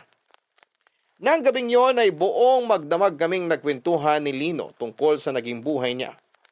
Yun ang isang bagay na hindi niya nagawa sa relasyon namin, kaya naman nagpasalamat ako sa kanya na sa wakas ay pinagkatiwalaan na niya ako. Marami akong nalaman tungkol sa naging relasyon nilang mag-ama.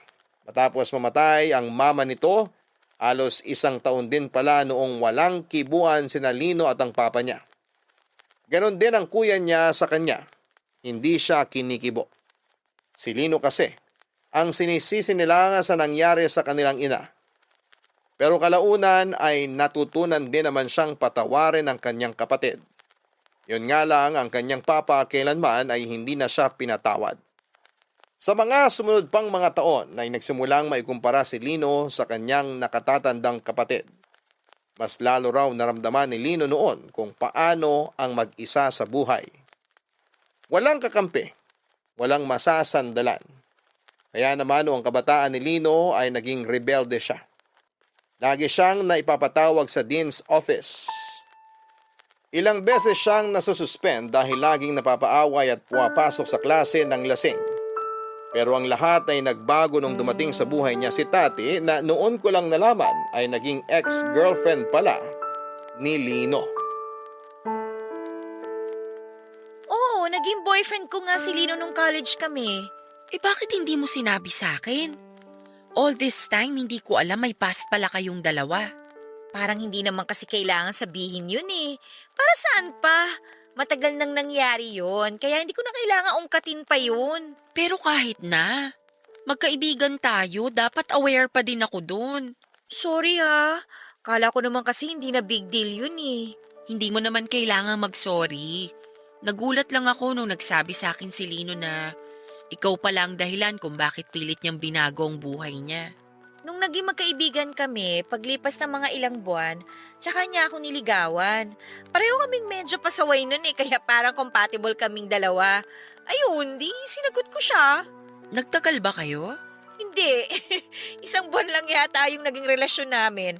Parang hindi mo nga matatawag na relasyon yung nangyari eh. Kaya nga hindi ko na sinabi sa'yo kasi parang wala namang saysay yung parting yun ng buhay namin. Malaki raw ang naitulong mo kay Lino nung time na yon. Ikaw lang yung naging kakampi niya nung panahong tinalikuran siya ng pamilya niya. Nakakaawa nga siya nun eh. Isipin mo, namatayan ka na ng ina. Ikaw pa yung sinisisi ng tatay at kapatid mo sa pagkawala niya. Kaya nga eh. Bigla tuloy akong naawa sa kanya. Pero bakit naman kayo naghiwalay? Bakit 1 buwan lang yung naging relasyon ninyo? Hindi kami swak eh. Compatible lang kami sa ugali noon. Pero magkaiba kami ng direksyon na tinatahak. Iba yung goal niya sa goal ko. Iba yung hilig niya sa hilig ko. Hindi talaga kami pareho ng vision sa buhay. Kaya naisip namin na maging magkaibigan na lang. Mabuti na lang kahit paano, kahit parehong bulakbol, nakapagtapos naman kami ng maayos. Paano mo naman siya nabago? Nabago? Hindi ko siya binago. Siya mismo ang gumawa nun sa sarili niya. Siguro nga ang naging role ko lang nun maging inspirasyon.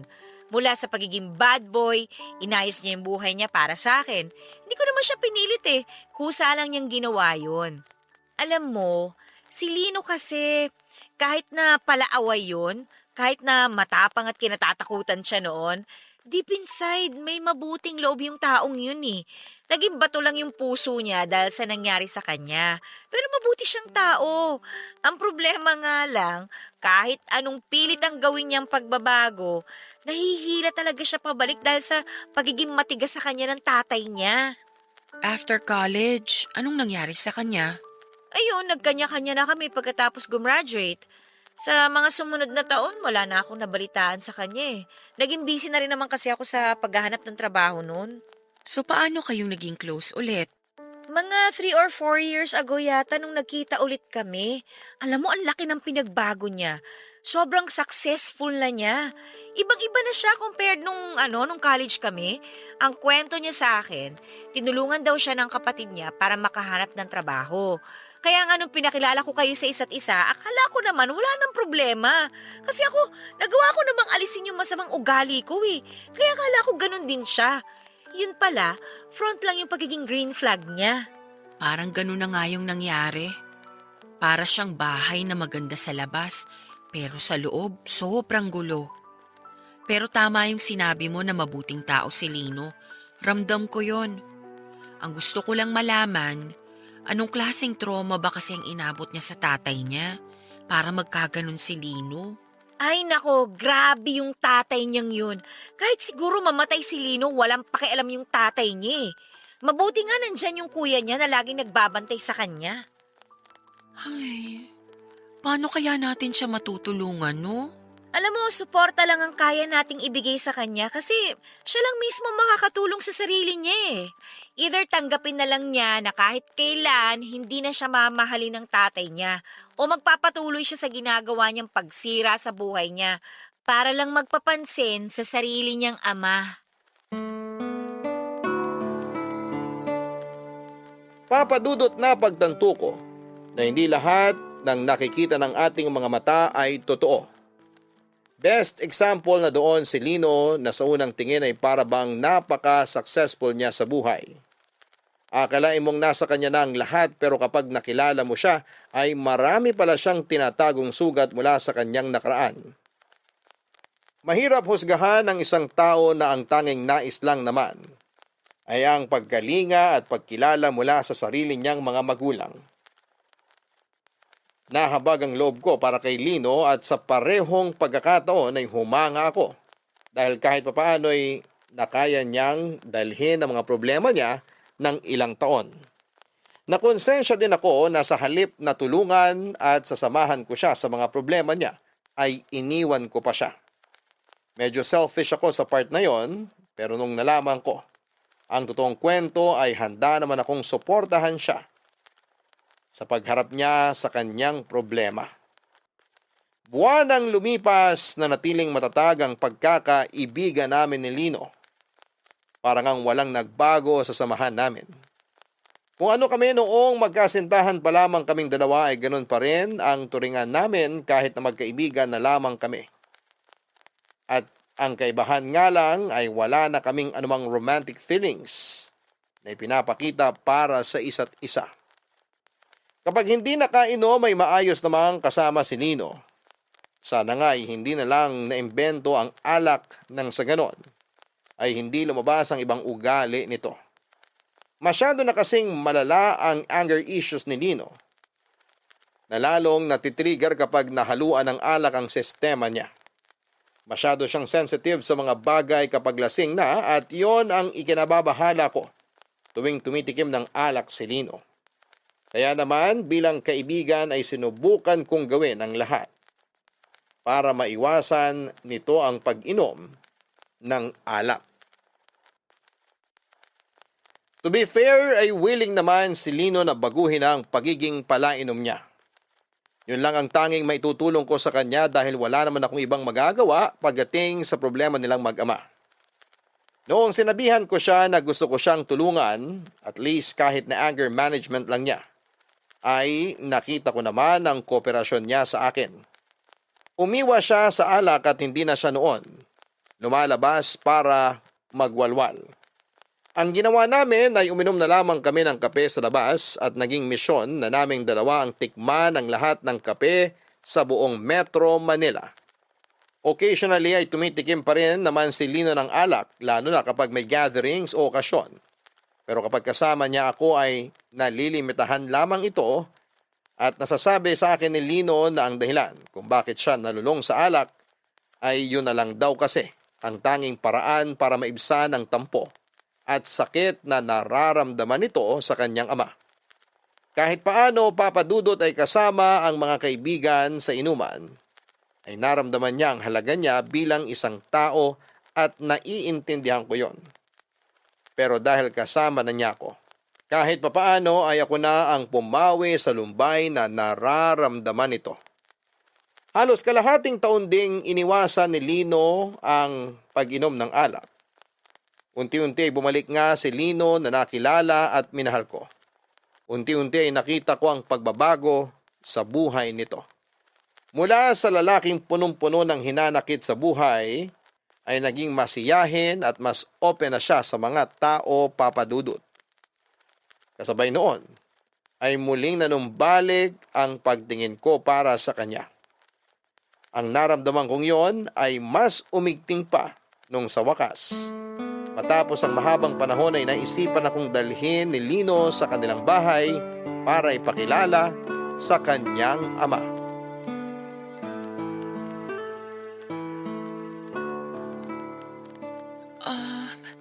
Lino, sandali. Bakit? May problema ba? Kinakabahan ako eh. Sigurado ka ba talagang gusto mo kong ipakilala sa papa mo? Oo naman. Ano ba kasing pumasok sa isip mo at bigla mo kong dinala dito sa bahay niyo? Gusto kong patunayan kay Papa na may mga tao nagmamahal sa akin. Di katulad ng lagi niyang sinasabi na wala raw tao magtitiwala sa akin dahil hindi raw ako marunong tumanaw ng utang na loob. Natatakot ako. Wala kang dapat ikatakot. Mabait naman si Papa eh. Sa akin lang hindi. Halika na.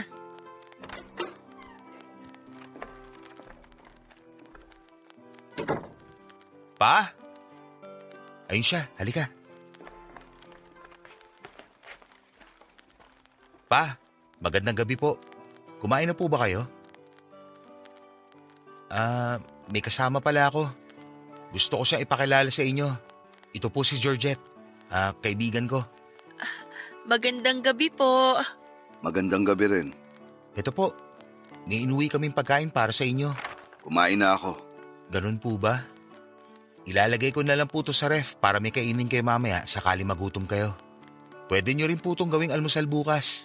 Hindi na kailangan. Pinagluto na ako ng kuya mo bago siya umalis. Masarap po yung binili ni Lino na pagkain para sa inyo. Paborito niyo raw po yun. Sabing tapos na akong kumain. Ano bang hindi nyo maintindihan doon? Kaya ko ang sarili ko. Hindi ko kayo kailangan para dalhan ako ng pagkain. Saka sino ka ba sa tingin mong babae ka para pilitin ako na kumain? Huwag naman po kayong ganyan sa bisita ko. Wala ka na bang ibang sasabihin? Di mo ba nakikita na may ginagawa ako? Lumayas ka na sa harapan ko. Kita mo, Georgette? Ganyan ako kamahal ng tatay ko. Magsisimula ka na naman ba? Kung umuwi ka lang dito para guluhin ako, mabuti pang umalis ka na lang ulit ng bahay.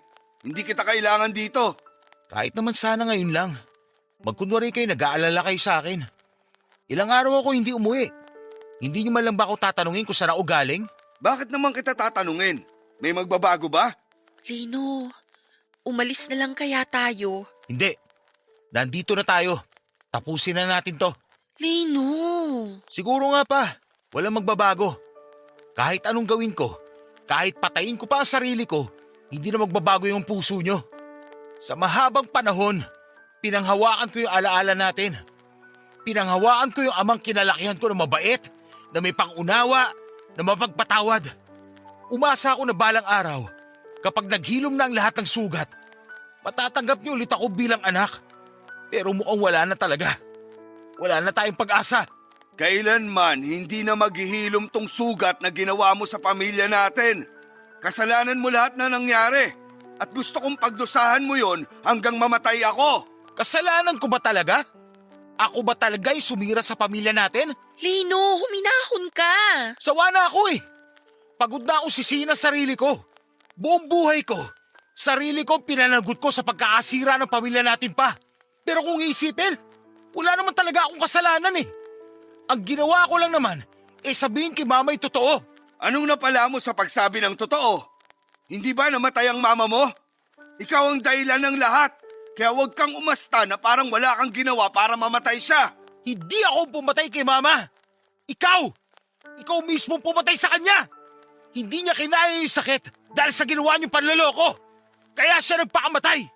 Kayo ang dahilan ng lahat. Anong sabi mo? Huminahon lang po Napakawalang kayo! kwenta mo talagang hayop ka. Anong gagawin niyo? Sasaktan niyo ako? Sige! Saktan niyo ako! Total manid na ako sa lahat ng sakit eh! O eto! Ilalapit ko sa inyo ang mukha ko! Gawin mo ang gusto mong gawin! Gusto mo ako sutukin? Sige, gawin mo! Lino, sandali lang naman po! Tama na yan! Ang lakas ng loob mong pagbintangan ako. Lumayas ka rito. Matagal na panahon. Sinalo ko lahat ng galit mo sa akin. Sa loob ng 14 na taon, hinayaan lang kita. Pero ito na yung huli. Hindi mo na ako masasaktan ulit. Alam mo kung paano? Ngayon tatanggapin ko na simula nung araw na namatay si Mama, Nawalan na rin ako ng ama. Salamat at pinagtiisan mo ako ng mahabang panahon. Makakaasa ka na hindi mo na ako makikita ulit.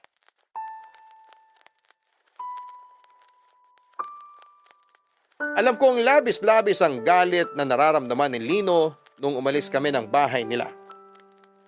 Sakay sa kanyang kotse ay ipinaharurot niya ito palayo. Tahimik lamang siya buong biyahe pero ramdam ko ang pagpipigil nitong sumabog. Nung tanungin ko siya kung okay lang ba siya, ay doon na siya nagsimulang umiyak. Umagulhol siya na parang bata papadudot. Nung mga panahon na yon ay ramdam na ramdam ko ang sakit na pinagdadaanan ni Lino. Maging ako ay nangilid ang luha sa mga mata dahil nasaksihan ko mismo kung papaano itinuring si Lino na parang basura ng kanyang sariling ama. Mapalad ako na nabiyayaan ako ng parehong magulang sa pagmamahal. Dahil kapag ginanon ako ng sarili kong tatay ay tiyak akong hindi ko rin kakayanin ang sakit. Maya-maya ay habang nasa daan ay biglang pinaharurot ni Lino ang sasakyan nang napakabilis para kung nakasakay sa roller coaster noon sa sobrang bilis ng pagpapatakbo nito. Halos mapunta na sa bibig ko ang puso ko sa sobrang bilis ng tibok ng puso ko. Natakot ako para sa buhay ko dahil kapag bumangga ang sinasakyan namin ay sigurado kung hindi lang galos ang matatamo namin. Kinausap ko si Lino ng mahinahon pero parang wala siyang naririnig. Naiyak na ako noon at napadasal sa lahat ng santo dahil sa sobrang takot. Nagmamakaawa ako kay Lino na itigil na niya ang sasakyan dahil mahal ko pa ang buhay ko. Noong nakikita niyang naghahalo na ang luhat sipon sa akin ay sakalang nahimasmasan si Lino. Agad na bumagal ang patakbo nito ng sasakyan at saka siyang muling tumigil sa gilid ng daan para kalmahin ako.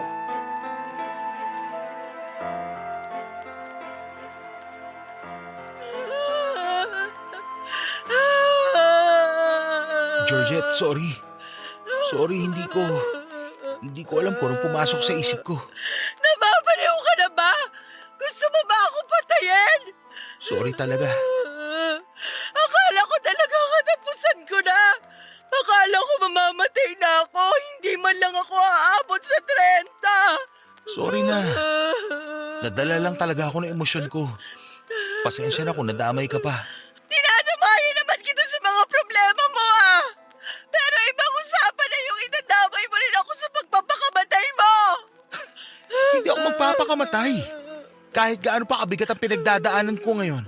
Nangako ko sa sarili ko na hindi ko yun gagawin. Anong hindi magpapakamatay? Eh parang isasalpok mo na tong kotse mo sa kung saan. Nanggigil lang siguro ako na patakbohin ng matulin tong kotse. Pero wala sa isip ko ang magpakamatay. Nagawa ko lang tumalon sa building dati kasi bata pa ako noon. Tsaka kamamatay lang ni mama kaya akala ko wala nang silbi yung buhay ko. Pero nung tumanda na ako, na-realize ko na hindi dapat basta-basta sinasayang ang buhay. Eh anong tawag mo sa ginawa mo kanina? Hindi normal yon. Hindi ako naniniwala na nanggigigil ka lang na patakbuhin ng mabilis to. May bala ka talaga. Nadala nga lang ako. Sumobra lang yung adrenaline ko. Kaya napadiin yung tapa ko sa silinyador. Magkahalong galit, lungkot at saya kasi yung nararamdaman ko kanina eh. Kaya siguro hindi ko kagad na proseso. Ang dami mong sinasabi dyan. Ewan ko sa'yo. Bababa na ako. Teka lang, Georgette. Ayoko na dito. Magko-commute na lang ako pauwi. Sandali. Bigyan mo ako ng pagkakataong ipaliwanag yung naramdaman ko kanina. Wala akong paki sa'yo. Bahala ka na. Mabilis lang to. Nakaramdam ako kanina ng galit kasi hanggang ngayon, ako pa rin ang sinisisi ni Papa sa pagkamatay ni Mama at sa pagkasira ng relasyon naming dalawa. Lungkot kasi hindi ko na siya hahabulin. Hindi ko na hahanapin yung pagmamahal niya sa akin. Saya kasi sa wakas, nagawa ko na yung matagal kong hinihiling na gawin ko. Ang harapin yung problema na pinagdadaanan ko. Sa wakas, natanggap ko rin sa sarili ko yung totoo. Na wala talaga akong kasalanan. Na hindi akong rason ng lahat na nangyayari sa pamilya namin. na hindi akong rason ng lahat na nangyari sa pamilya namin. Hindi akong gumawa ng mali at alam yun ni Papa. Wala ka naman talagang kasalanan sa nangyari. Isa ka lang anak na pinatawan ng problema na hindi mo naman dapat daladala. Hindi mo kasalanan na ng babae ang papa mo. Hindi mo kasalanan kung bakit nawala ang mama mo. Wala kang kasalanan sa pagkasira ng pamilya niyo, Lino. Ang tagal bago ko na-realize yan. Hindi ko alam kung bakit naniwala ako kay Papa na akong pinagmulan ng lahat. Dahil siguro, gusto mo lang nan makuha ang loob niya. Kaya mo inako yung kasalanan niya. Siguro nga. So paano yan? Mapapanindigan mo ba talaga yung mga sinabi mo sa papa mo? Iiwan mo talaga siya? Yun na lang ang tanging paraan para makawala ako sa traumang daladala ko. Kailangan ko tong gawin para maayos ko na tong buhay ko.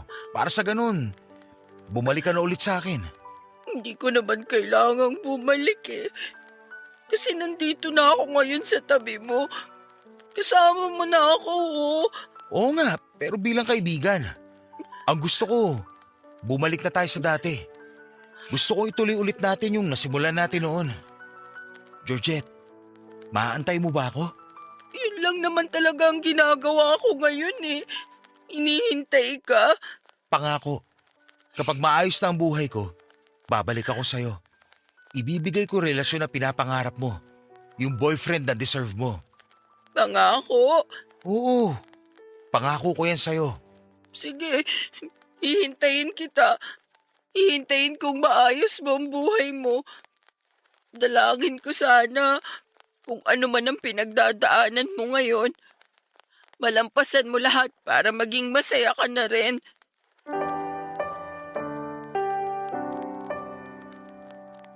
Pagkatapos ng pag-uusap namin yon ay naisipan naming mag-road trip ni Lino. Nakarating kami sa Rizal at doon ay sabay naming pinagmasdan ng pag-angat ng araw sa likod ng bundok. Nung oras ding yon ay pareho naming napagtanto ni Lino na mahal pa rin talaga namin ang isa't isa. Nangako ko sa kanya na tutulungan ko siya, na hindi ko siya iiwan katulad ng ginawa ko noon. Noong mas minabuti ko na talikuran siya ng mga panahong lugmok siya. Pagkatapos ng araw na yon ay kinausap ni Lino ang kapatid niya tungkol sa plano niyang gawin sa buhay niya. Ipinaalam ni Lino dito na bubukod na rin siya katulad ng kanyang kuya at may iwan na mag-isa ang kanilang tatay sa bahay nila. Kahit paano ay suportado naman siya ng kanyang kapatid. Nangako ang kuya ni Lino na siya na ang magbabantay sa kanilang ama. Para sa ganoon ay makapag-focus na si Lino sa sarili niyang buhay. Papadudot ako ang naging saksi kung papaano inayos ni Lino ang kanyang sarili at bumangon mula sa trauma na bitbit niya ng ilang taon. Sobrang proud ako sa kanya ng panahong yon dahil nagawa na niyang bitawan ang mga bagay na nagpapabigat sa kanya. Paminsan-minsan ay nagkakaroon siya ng kaunting relapse. Pero kahit na ganoon ay tuluyan na niyang tinalikuran ang pagiging dependent niya sa alak. Kapag dumarating ang araw na kailangan niya ng masasandalan ay sa akin siya nagpupunta. Ako ang naging kanlungan niya tuwing kailangan niya ng comfort. Pinupad ko ang pangako ko sa kanya na mananatili ako sa tabi niya, lalo na nung dumating yung araw kung kailan isang panibagong problema na naman ang dumating sa buhay ni Lino, Papa Dudut. Papa Dudut, naisip ko noon na baka naman may chance pa na maayos ang pagsasama nila Lino at ng tatay niya. Naisip ko na masasaya pa siguro ang buhay ni Lino kapag nagkaayos sila ng papa niya, kaya sinubukan kong solusyonan ang problema nilang dalawa. Kinonta ko ang kapatid ni Lino para alamin ang kabilang side ng mga pangyayari. Naikwento sa akin ng kuya ni Lino na totoo ngang nag-cheat ang tatay nila. Noong mga panahong yon ay may hinala na talaga ang nanay nila sa ginagawa ng kanilang ama. Pero mahusay na naitago ng kanilang tatay ang ginagawa nitong panluloko. Bukod na lang noong araw na nagkamali ng tansya ang tatay nila, kaya nahuli ito ni Lino na may kasamang babae sa kwarto. Napag-alaman kong may pangatlong kapatid sila Lino. Nagkaroon pala kasi ng anak ang tatay nila doon sa babae niya. At nung nalaman nila ang katotohanan, ay 5 years old na ang bata. Ibig sabihin lang noon ay matagal nang niloloko ng tatay nila ang kanilang nanay. Doon na na-trigger at mas lumala ang depression ng kanilang ina na hindi alam ng magkakapatid na matagal na palang pilit na nilalabanan ng nanay nila. Late na raw nalaman ng magkakapatid na nagpupunta pala sa therapist ang mama nila dahil matagal na itong may anxiety disorder. Hindi na raw pala kasi bago sa kanya ang ginagawang pambababae ng kanilang ama. Nung nalaman ko ang totoo, ay nawala na ako ng pag-asa. Hindi na talaga maayos pa ang pagsasama nila Lino at ng kanyang ama dahil tatay na nila mismo ang may problema. Maliban sa pagiging cheater nito, ay hindi siya marunong umako sa mga kasalanang ginawa niya. Ang malala ay ipinasa pa niya ito sa anak niya. Ilang linggo ang lumipas, napansin ko na nakakapag-adjust naman na si Lino na mamuhay mag-isa. Isang araw ay humingi siya sa akin ng pabor na samahan siya sa bahay ng tatay niya. Nung araw na sinamahan ko si Lino na kunin ang mga gamit nito sa bahay nila, nagkaroon ako ng chance na kausapin ang tatay niya. Doon ay napatunayan ko kung gaano kalala at kasama ang ugali nito. Oh, anong ginagawa mo rito? Magandang araw po. Nandito na po pala kayo. Akala ko po nasa trabaho kayo eh. Ikaw yung kaibigan ni Lino na pakialamera, di ba? Opo. Ako nga po. Ako po si Georgette. Wala akong pakialam sa pangalan mo. Sagutin mo tanong ko. Anong ginagawa mo dito sa pamamahay ko? Wala si Lino dito. Hindi na siya dito nakatira. Opo. Alam ko po. Kasama ko siya ngayon. Kukunin lang daw po niya yung iba niyang mga gamit na naiwan. Nandun po siya sa kwarto niya nag-e-empake. Mabuti naman. Sabihin mo, alisin niya na lahat ng kalat niya dito. Sige po. Hindi niyo po ba itatanong kung saan siya nakatira ngayon? Hindi na kailangan. Kung sa bagay, kaya naman na nilino ang sarili niya. Kaya siguro tiwala na kayo na kahit nasa malayo siya hindi siya mapapahamak. Kesa ang lupalop pa ng mundo magpunta ang walang iyang yun, wala na akong kapake-pake. Gawin niya na lahat ng gusto niyang gawin. Ayoko na magkaroon ng ugnayan sa kanya. Ni isang beses po ba hindi kayo na-curious kung kumusta na ang anak niyo? Kung okay lang ba siya, mga ganung bagay? Para saan pa? Para sa ikapapanatag ng loob niyo. Hindi ba gano'n naman ang mga magulang? Lagi silang nag-aalala para sa mga anak nila kahit matatanda na sila. Ganon po kasi nanay at tatay ko eh. Lagi silang nag-aalala sa akin kahit na matanda na ako. Huwag mo akong itulad sa mga magulang mo. Ay kung sa bagay, yung tatay ko po kasi, mahal na mahal niya ang nanay ko. Hindi niya magagawang lokohin. Naaalibadbaran na ako sa'yo ha. May gusto ka bang tumbukin? Wala naman po. Meron po ba dapat? Hindi ko gusto yung tabas ng dila mong babae ka ha. Maghinay-hinay ka sa pananalita mo. Baka di kita matansya. Tandaan mo, nandito ka sa pamamahay ko. Ay, sorry po. Wala naman po akong pinapatamaan kung yun po ang iniisip nyo. Gusto ko lang po kasing ipaalam sa inyo na maayos na ang buhay ni Lino. Masaya ako para sa kanya kasi sa wakas, nakalaya na siya mula sa pagmamalupit ninyo. Ano bang kinakwento sa'yo nung lintik na yon? Na pinagmamalupitan ko siya? Kahit kailan hindi ko siya pinagbuhatan ng kamay. Physically siguro hindi nyo siya sinasaktan, pero mentally? Emotionally? Grabing mga sugat na iniwan nyo sa kanya ng mahabang panahon. Kahit anong alkohol pa ang inumin niya, yung mga sugat na ginawa nyo sa pagkatao niya, hanggang ngayon, hindi pa yun naghihilom. Kapal na mukha mong magparatang. Wala ka namang alam sa buhay ng pamilya namin. Para sabihin ko sa'yo, ginawa niya yun sa sarili niya. Hindi. Kayo ang gumawa nun sa kanya. Matanda na po kayo. Sana naman maging accountable naman kayo sa mga kasalanang ginawa ninyo. Kayo yung nagloko. Kayo yung dahilan kung bakit na-depress ang asawa ninyo. Tapos ngayon, kayo din ang dahilan kung bakit hindi maayos ang buhay ng anak nyo. Kayo ang dahilan ng lahat ng yun. Ang kapal talaga ng mukha mo, no? Talaga? Dito mismo sa pamamahay ko? Dito mo talaga ako babastusin? Yan ba tinuro sa'yo ng nanay at tatay mo na ipinagmamalaki mo? Na makialam sa buhay ng may buhay? Sino ka ba sa tingin mong hayop ka? Isa lang po akong kaibigan na nagmamalasakit. Hindi porket babae ka, palalampasin ko tong kagaguang ginagawa mo sa akin. Baka gusto mong hindi ka na makalabas dito. Kayang-kaya kitang saktan. Alam ko po yun. Sinaktan niyo nga ang asawa niyo noon eh. Ako pa kaya? Talagang makakatikim ka talaga sa akin. Pa! Huwag niyo sasaktan si Georgette! Kuha ko na. Pinagkakaisaan niyo ako, ha? Lumayas na kayo ng babaeng to sa pamamahay ko. Mga walang modo! Yung po talaga ang gagawin namin. Aalis na kami. Pasensya na kung naabala kayo. Ang lakas ng loob mong pumunta rito para bastusin ako. Huwag niyong ipapakita mga pagmumukha niyo sa akin. Lalong-lalo ka na, Lino. Mauna na po kami. Georgette, halika na. Papa Dudut, hindi naman po talaga ako palasagot sa mga taong mas nakakatanda sa akin. Hindi ako confrontational, pero noong time na yon ay parabang hindi na ako nakapagpigil. Alam kong mali yung ginawa ko at hindi dapat ako nakikisali sa gulo ng ibang pamilya. Pero naawa lang talaga ako noon kay Lino. Hindi ko lubos maisip kung paanong nagagawang tiisin ng isang magulang ang sarili niyang anak. Siguro iba-iba lang talaga ang ugali ng mga tao.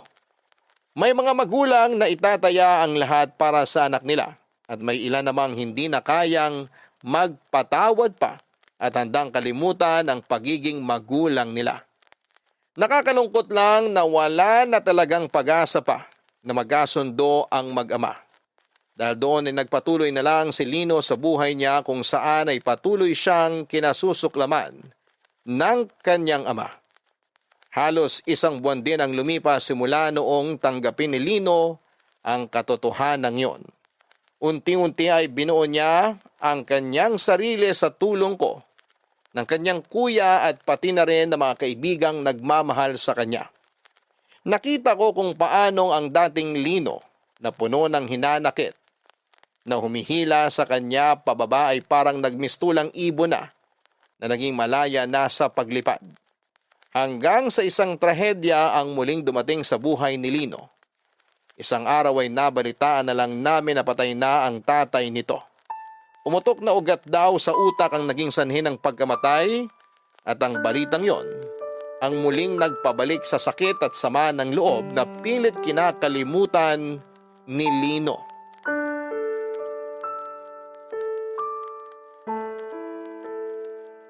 Lino, okay ka lang? Oo, okay lang ako. Hindi ka ba uuwi ngayon? Hindi. Dito na lang muna ako. Total, Sabado naman bukas. Walang pasok. Ikaw, baka gusto mong magpahinga muna. Hindi na. Dito na lang muna ako sa tabi ni Papa. Wala kasi magbabantay sa kanya eh.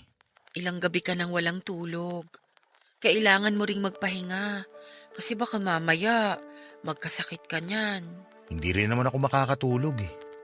Nakokonsensya ako sa ginawa ko kay Papa. Wala kang ginawa. Wala kang kasalanan sa nangyari. Bakit sarili mo na naman ang sinisisi mo sa pagkawala ng papa mo? Iniwan ko siya, Georgette. Ako na lang kasama niya sa bahay. Tapos, iniwan ko pa siya. Hindi mo naman ginusto yun eh. Ang papa mo mismong nagtulak sa'yo palayo. Kahit na. Matanda na si Papa. Dapat kaming mga anak niya na ang nagbabantay sa kanya. Naisip ko tuloy. Kung hindi ko sana siya iniwan, buhay pa siguro siya ngayon. Ruptured brain aneurysm ang ikinamatay ng papa mo. Kahit kasama ka pa niya sa bahay, wala ka nang magagawa sa lagay niya. Namatay siya na may galit sa akin. Hanggang sa huling hininga niya, nanatili sa puso niya yung pagkasuklam sa akin. Hindi ko man lang nahingi yung kapatawaran na gusto kong makuha. Lino, wala kang kasalanan. Wala kang ginawang mali. Tandaan mo yan. Sana, hindi na lang ako nagsalita. Sana, sinarili ko na lang yung nalalaman ko noon. Kung itinago ko na lang sana yung totoo, sana buo pa kami ngayon. May dahilan ng lahat ng nangyari sa buhay mo. Oo, masaklap yung pinagdadaanan ng pamilya nyo. Pero may dahilan lahat yan. At sigurado ko na maghihilom kayo ng kuya mo. Maghihilom lahat ng sugat sa puso mo, Lino. Isa lang naman ang gusto kong mangyari. Gusto kong maging masaya mga magulang ko. Pero ano nangyari? Pareho silang namatay na puno ng hinanakit sa mga puso nila. Siguro tama nga si Papa. Kasalanan ko lahat. Hindi totoo yan. Ano nang gagawin ko ngayon? Pakiramdam ko, wala nang saysay itong buhay ko. Marami ka pang pwedeng gawin sa buhay, Lino. Pwede kang maging isang mabuting ama para sa magiging anak mo. Magiging tapat ka pang asawa para sa babaeng mapapangasawa mo. Patunayan mo sa sarili mo na isa kang mabuting tao. Paano ako magiging ganun ko hindi ko man lang makita sa sarili ko yung mga katangian na yun? Ako, nakikita ko ang mga katangian na yun sa'yo. Patunayan mo na may mga lalaki pa sa mundong to na loyal, na mapagmahal, na kayang panindigan ang pagiging lalaki nila. Ang hirap. Sobrang hirap. Alam kong mahirap.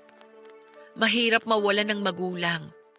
Mahirap tanggapin na wala na sa mundong to ang taong hinahangaan at minamahal mo. Pero ganun talaga ang ikot ng mundo eh.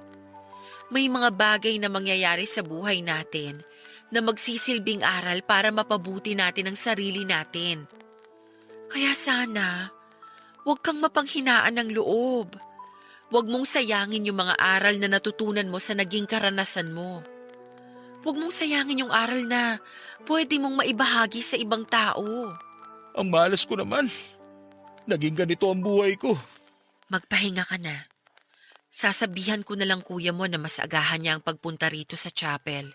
Siya naman ang magbantay sa papa niyo para kahit paano makabawi ka ng tulog. Salamat.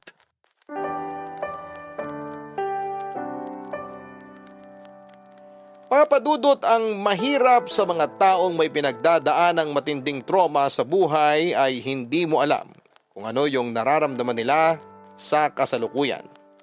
Simula noong namatay ang papa ni Lino ay naging tahimik na lamang siya. Lagi siyang nakatulala at never ko nang nakitang ngumiti pa. Para bang laging napakalalim ng iniisip. Ginawa ko naman ang lahat ng makakaya ko para i-comfort siya, pero dumating ang araw na maski ako ay tinutulak na niya palayo. Binigyan ko siya ng panahon para magluksa at hinayaan ko siyang mapag-isa ng ilang linggo. Pero noong kumustahin ko na ulit siya ay nalaman kong bumalik na naman pala siya sa pag-inom ng alak. Pinagbigyan ko siya noong panahon na yon dahil alam kong sariwa pa ang sakit na dulot ng pagkawala ng papa niya. Pero dumaan ang mga buwan at hindi na natigil si Lino sa kanyang pag-inom. Mabigat sa damdamin na unti-unti kong nakikita si Lino na bumabalik sa dati niyang gawi. Wala na ako nagawa noon dahil maging ako ay pilit nang nilayuan ni Lino. Para bang nawala na siya ng pag-asa at tuluyan ng sumuko. Maging ang kapatid at mga kaibigan niya ay hindi niya pinakikinggan. Hanggang sa isang araw ay hindi ko inaasahan na bigla na lang mawawala si Lino. Umalis siya ng walang pasabi at walang paalam sa kahit na sino. Akala namin noon ay nag-out of town lamang siya para palipasin ang pinagdadaanan nito. Pero lumipas sa mga buwan, ni isang balita ay wala kaming narinig mula sa kanya. Nagsimula kaming mag-alala para sa kalagayan nito. Hinanap namin siya at nireport sa pulis, pero ni anino niya ay hindi namin nakita pa. Dito ko na muna tatapusin ang kwento ko, Papa Dudut. Kung ano nangyari kay Lino ay malalaman ninyo sa susunod na bahagi. Maraming salamat po at magandang hapon sa inyong lahat. Ang inyong forever kapuso at kabarangay, Georgette. May mga pagsubok sa buhay natin na sobrang bigat. Akala natin ay hindi na natin ito kakayanin. Pero mga kabarangay, subukan pa rin nating lumaban kahit na parabang wala ng pag-asang natitira para sa atin. Dahil minsan ang tagumpay na ating inaasahan ay sakalang natin makukuha sa dulo ng bawat pagpupursige natin sa laban.